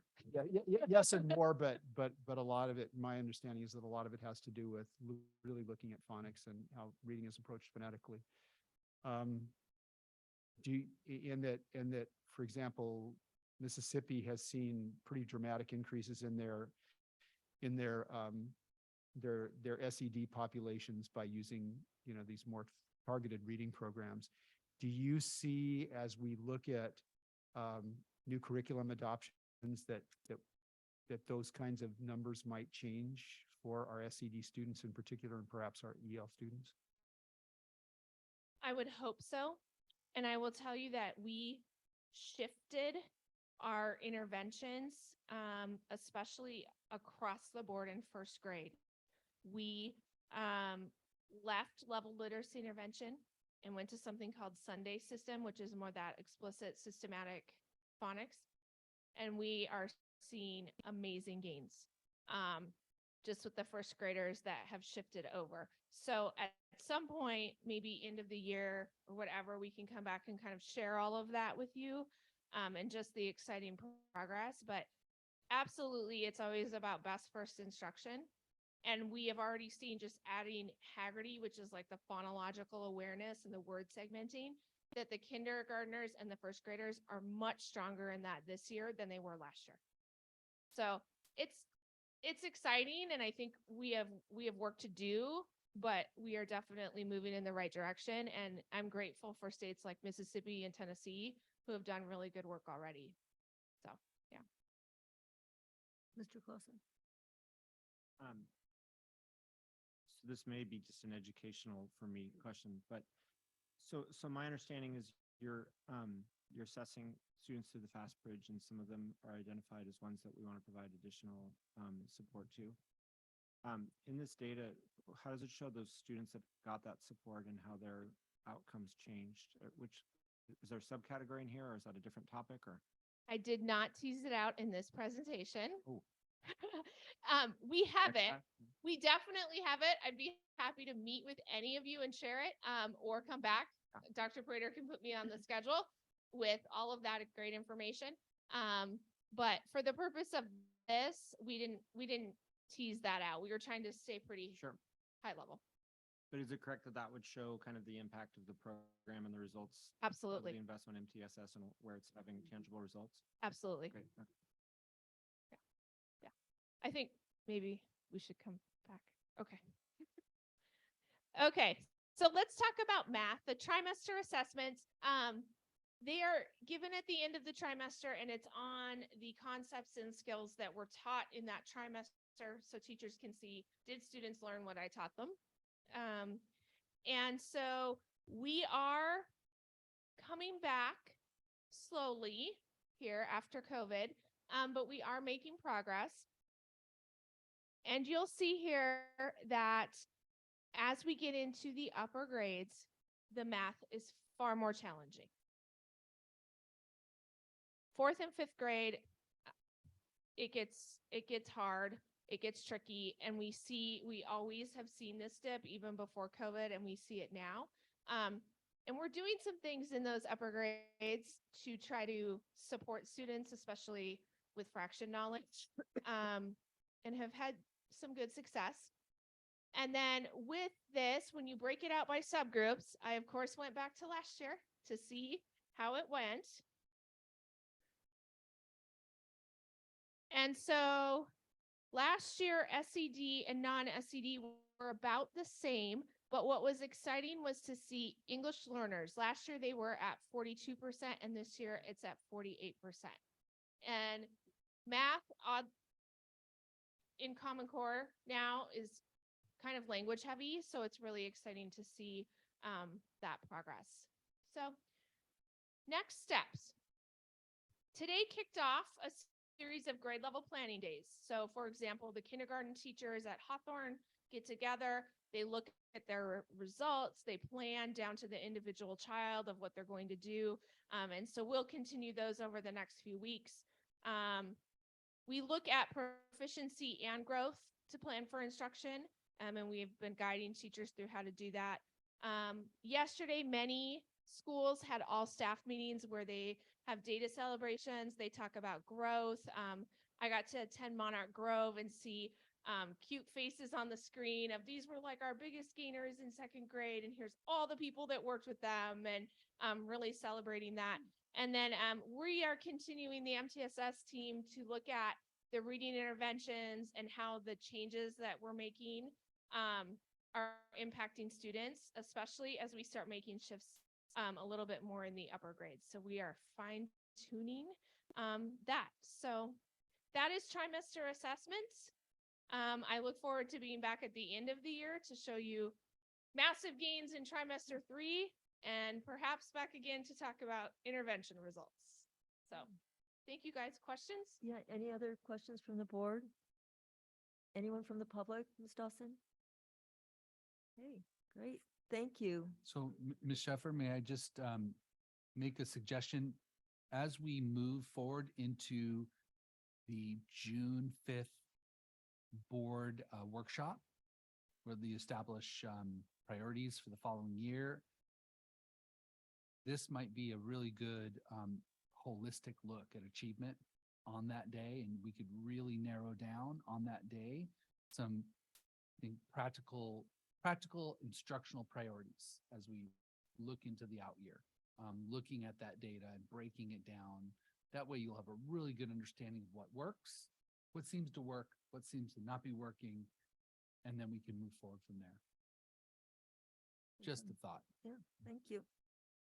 Make a note as we plan that. Thank you.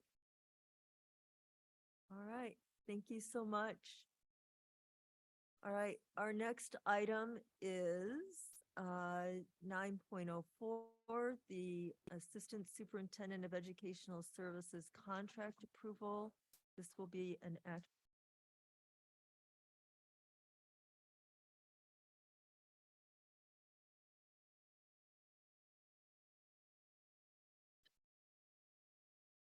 Really an awkward moment. And much love and respect goes out to Diane Frost and the work Yes, she's done. That's why it's hard, Diane. Really. Yeah. And Diane came in, had to fill some big shoes with Kimberly McGrath. And there's a story here. And Kimberly McGrath had to fill big shoes with Rick Robinette. And so we're keeping this alive. And so what I have before the board tonight is an individual who is very impressive. And her name is Lisa Yamashita. And she is originally from Southern California, worked in LA Unified as an elementary teacher. She also has instructional coaching and development, a lot of professional development in her background. She moved to Medford, Oregon after being a successful principal in Glendale, and moved to Medford, Oregon with her family. I believe she lives in Ashland, but she was the executive is the executive director of education in Medford, Oregon, which is about twice the size of San Luis Coastal. And she rose to the top in a pretty rigorous field, competitive field of assistant superintendent interviews. And she rose to the top. And so the second round, we were able to Zoom with her and had a much deeper and I think more careful conversation with her. And she's everything that I believe our district is going to need moving forward. Yes, Mr. Unger? As you go through that, Eric, I'm curious, what did you find was the most impressive thing you found out about her? Yeah, I included some things in Friday update with the board. I think for me, what she did that impressed me was her response to equity. She realized in her district that students were, especially students who are economically disadvantaged, and English learners were not taking physics in high school. They were going around that requirement, taking other science classes, avoiding physics. And she broke it down and found out why. And the barrier was mathematics. And so she developed a physics curriculum with the high school physics department staff to develop a way in which students can access physics, enjoy physics, put their hands on things, access the underlying themes of physics while still getting high school credit for the course. And she responded to that so beautifully. And I thought, wow, that is one example. She's also, one of her responsibilities is to oversee the talented and gifted programs in her district. And she put together some pretty impressive summer camps for kids in her district that grew from small to large, and is in the process of really examining some of the innovative practices around hands-on learning and practical exercises, learning engagement activities, K through 8. Well, that sounds familiar. So you could see that she's got her finger, her pulse on that. And you might have heard of the Q conference in California.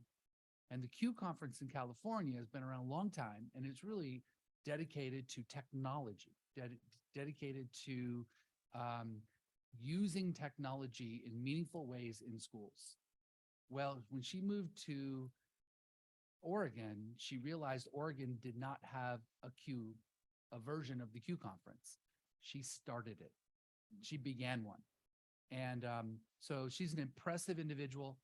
Her original degree at USC was in chemical engineering. She's a very sharp individual. I'm going to have to really put my A game on. If you read her cover letter, what drew me to her was she is all about having fair but tough conversations, doing hard things, but doing them well with others. And she's detail oriented, she's organized, and she's really excited to be part of the team. The contract provisions are highlighted here. It was barely enough. Just when we think about diversifying our workforce, barely enough here when we were negotiating this with her to get her here financially. She wants to get back to California, and her husband is a professor in Southern California and is doing the traveling. And she's got a 10-year-old daughter. She wants to bring her family back to California, and she's at the time in her career, mid-career, she's talking about starting her doctoral program.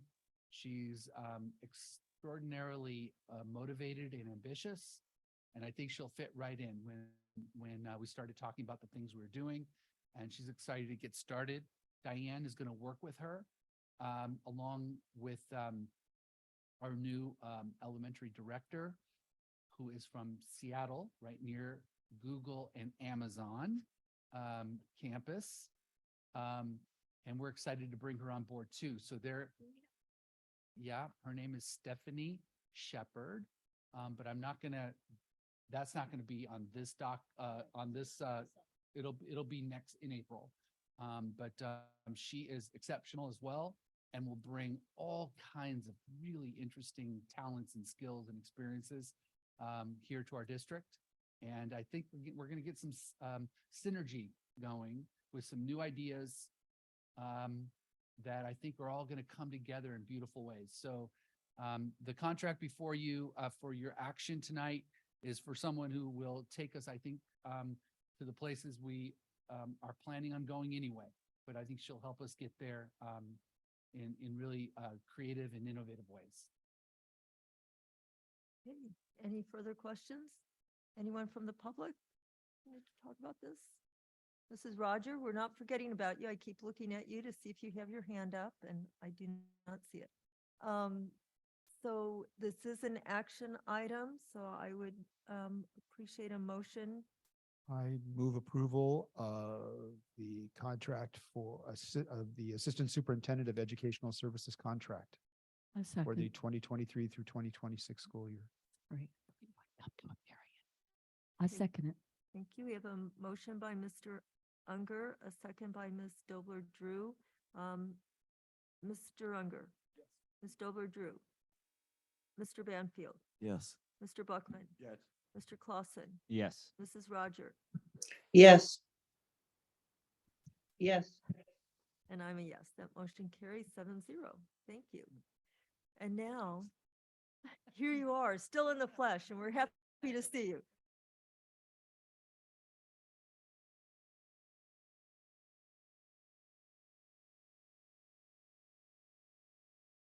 Like me to move Yes, forward? I would. All right, Thank you. Sorry. So I thought you were all ready to go. presenting to you Board Policy 3280. It's sale, lease, rental of district-owned real property. Just a couple of highlights about the changes in this board policy. Requires us to periodically study current and projected use of district facilities. It calls for a district-appointed advisory committee when required by law, and kind of sets up the requirements for closed session discussions about same. I recommend this comes back for a second reading. Any discussion? Anyone from the public? Everyone okay with this coming back for a second reading? Thank you. Very good. My second board policy is 7150. It is a mandatory revision, and it's site selection and development. A couple of highlights. We're required to solicit community input when school sites are selected. Requires a public hearing when acquiring property, and also discusses environmental impact and agricultural properties decision-making. Again, I recommend that this come back for a second reading. Any questions from the board? Anyone from the public? Right, everyone okay with it coming back? Thank you. All right. We're moving on to our action consent agenda. Please let me know if anyone has anything they would like to have pulled. 10.01, approval of certificated and classified personnel items.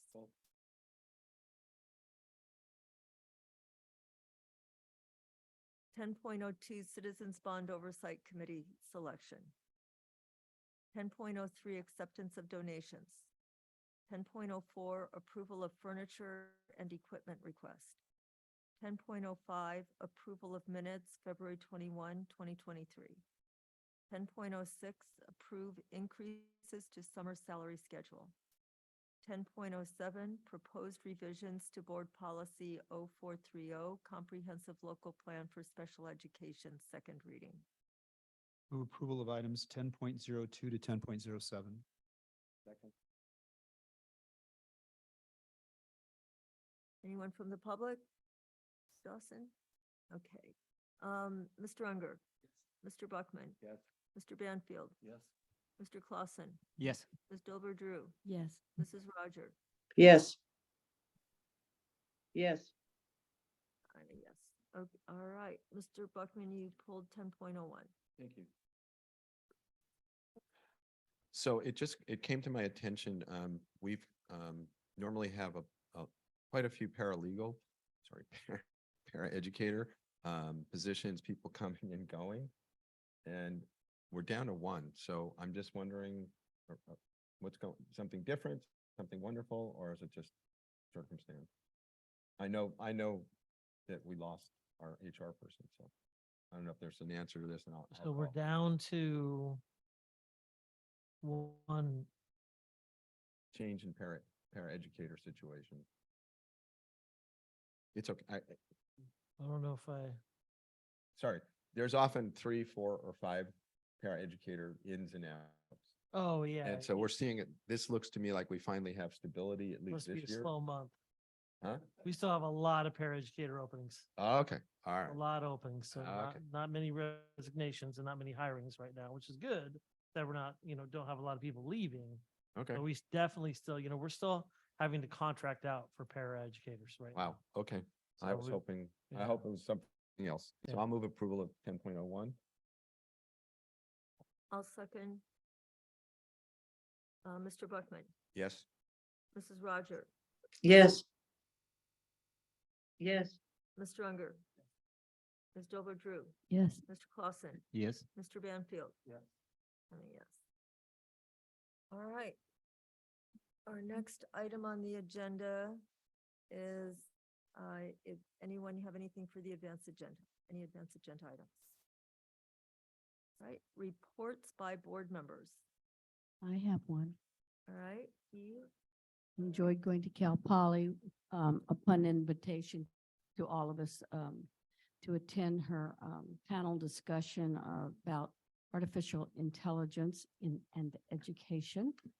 And there were a lot of instructors, Cal Poly instructors attending this, as well as some of our K through 12, or maybe they were just secondary. And I guess they were K through 12. And teachers also were there. And they were talking about the use of Chat GTP, which was a new one on me, where the artificial intelligence can generate a paper as though it was a human being that's done all the research. And so how does this increase the probability that the student might be handing in a paper that they didn't even write? So I would say the upshot of the conference was that the speaking component of language arts needs to be incorporated in there, that they would need to somehow justify, sort of like in a PhD program. They didn't say this, I'm just going off. In a PhD program where you have to justify your thesis, they would have to show some sort of mastery of the subject. And so this is good because it gives them authority, and they can't just skate on their education and not get one that way. So we're looking to use that also. And I made some other connections that are interesting about a type of a debate program where people learn to speak and with each other persuasively and civilly in order to persuade, not to kill the opponent. And so there's a number of different things that when we get to our retreat, I'll be bringing it up again because I'm fleshing it. I'm going to other things to develop this. Thank So you. I'm excited. All right, thank you. I have Mr. Banfield and Mr. Buckman and Mr. Clausen and Mr. Unger. So, Rob, you're up. Jill and I went to the Pacheco Variety Show last Friday. Really, really nice. Because we have 2 grandchildren. But lots of dancing to music. But the one act, I guess you could say, that really caught my attention was this little 1st grade girl played the violin. Wonderful. Thank you. All right, Mr. Buckman. Thank you. I don't know if I can beat that. Mr. Manuel, but maybe. Longtime dream of mine to see younger students in the high school automotive program, in the graphic arts program. I think it was the engineering.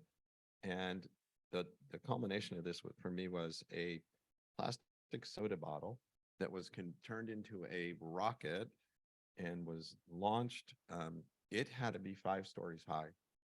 And it was absolutely amazing. And you should have seen the smile on this kid's face when and it's just to see our facilities being used after school by younger students, just warmed my heart.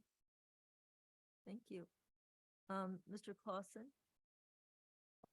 Yeah, so I managed to attend the SLO High School showing of Mamma Mia I'm so surprised. 4 times. And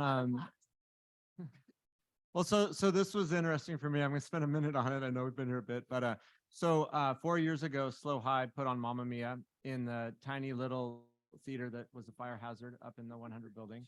Oh, no, the old theater. Sorry, Ryan. And both of my boys were in that show, and so that was fun. And then this time they put on Mamma Mia in the new theater, and my daughter was in that show. So all three of my kids have been in Mamma Mia at Slow High. So you've seen it a total of how many times? 10 times. Here I go again. Yes. Well, so here's what was interesting. I mean, it was a real journey for me to see the impact of Measure D because I saw the same show with some of my kids in one theater, and I saw the same show in the new theater. And so, of course, there's the old theater held maybe 90 people. I think 3 of the 4 shows I went to were sold out here with, a crowd more than twice that size. So the participation from the community was much greater. I mean, the set, the stage, the technology, the audio is all totally different. I mean, I think the thing that was really most meaningful to me, though, is you look at the number of students participating in this edition versus the one 4 years ago, and it made me realize that Measure D has really increased the inclusivity of the drama program. And that was probably the most meaningful thing to me in watching that. And of course, I love the show. And if they had another weekend, I'd go 3 more times this weekend. And this one was better? Okay. That's my daughter in the crowd. Of course. Welcome. Her knee is recovering. Right, Chris. And so I don't know that I can't top that for sure. But I did visit San Luis High, and I just want to thank the teachers that let me into their classrooms, probably with trepidation. Bridget Bogust and Julie Macadon, who I had both taught with when I was working for the County Office of Education. And I would invite all of you to go to Julie Macadon's class and to really see the range of students that we educate in our programs. Thanks to Lydia Mello, Jed Brewington, Tim Fay, and Kyle Harmon for letting me in their classrooms. I too went to Mamma Mia, and I'd say a big shout out to Noelle Eben, the drama director. And I want to give out like a special note to Mr. Dickinson, who was the wedding officiant. And so the question I have is, do administrative credentials now allow you to do weddings like ship captains, right? And then the final thing was Baywood School put on a children's farmers market a couple of Wednesdays ago, and it was in conjunction with One Cool Earth and the food bank. It was great to see the students out there. I think you were picking out broccoli, cabbage, just things that you would never expect. Big crowd. It was really exciting, and it was great to see kids picking up great food. Parents were not invited to participate, so there was no like moving and pushing them forward. It's been a really cool couple of weeks. Well, great. Well, thank you, everybody, for participating, and we'll see you again.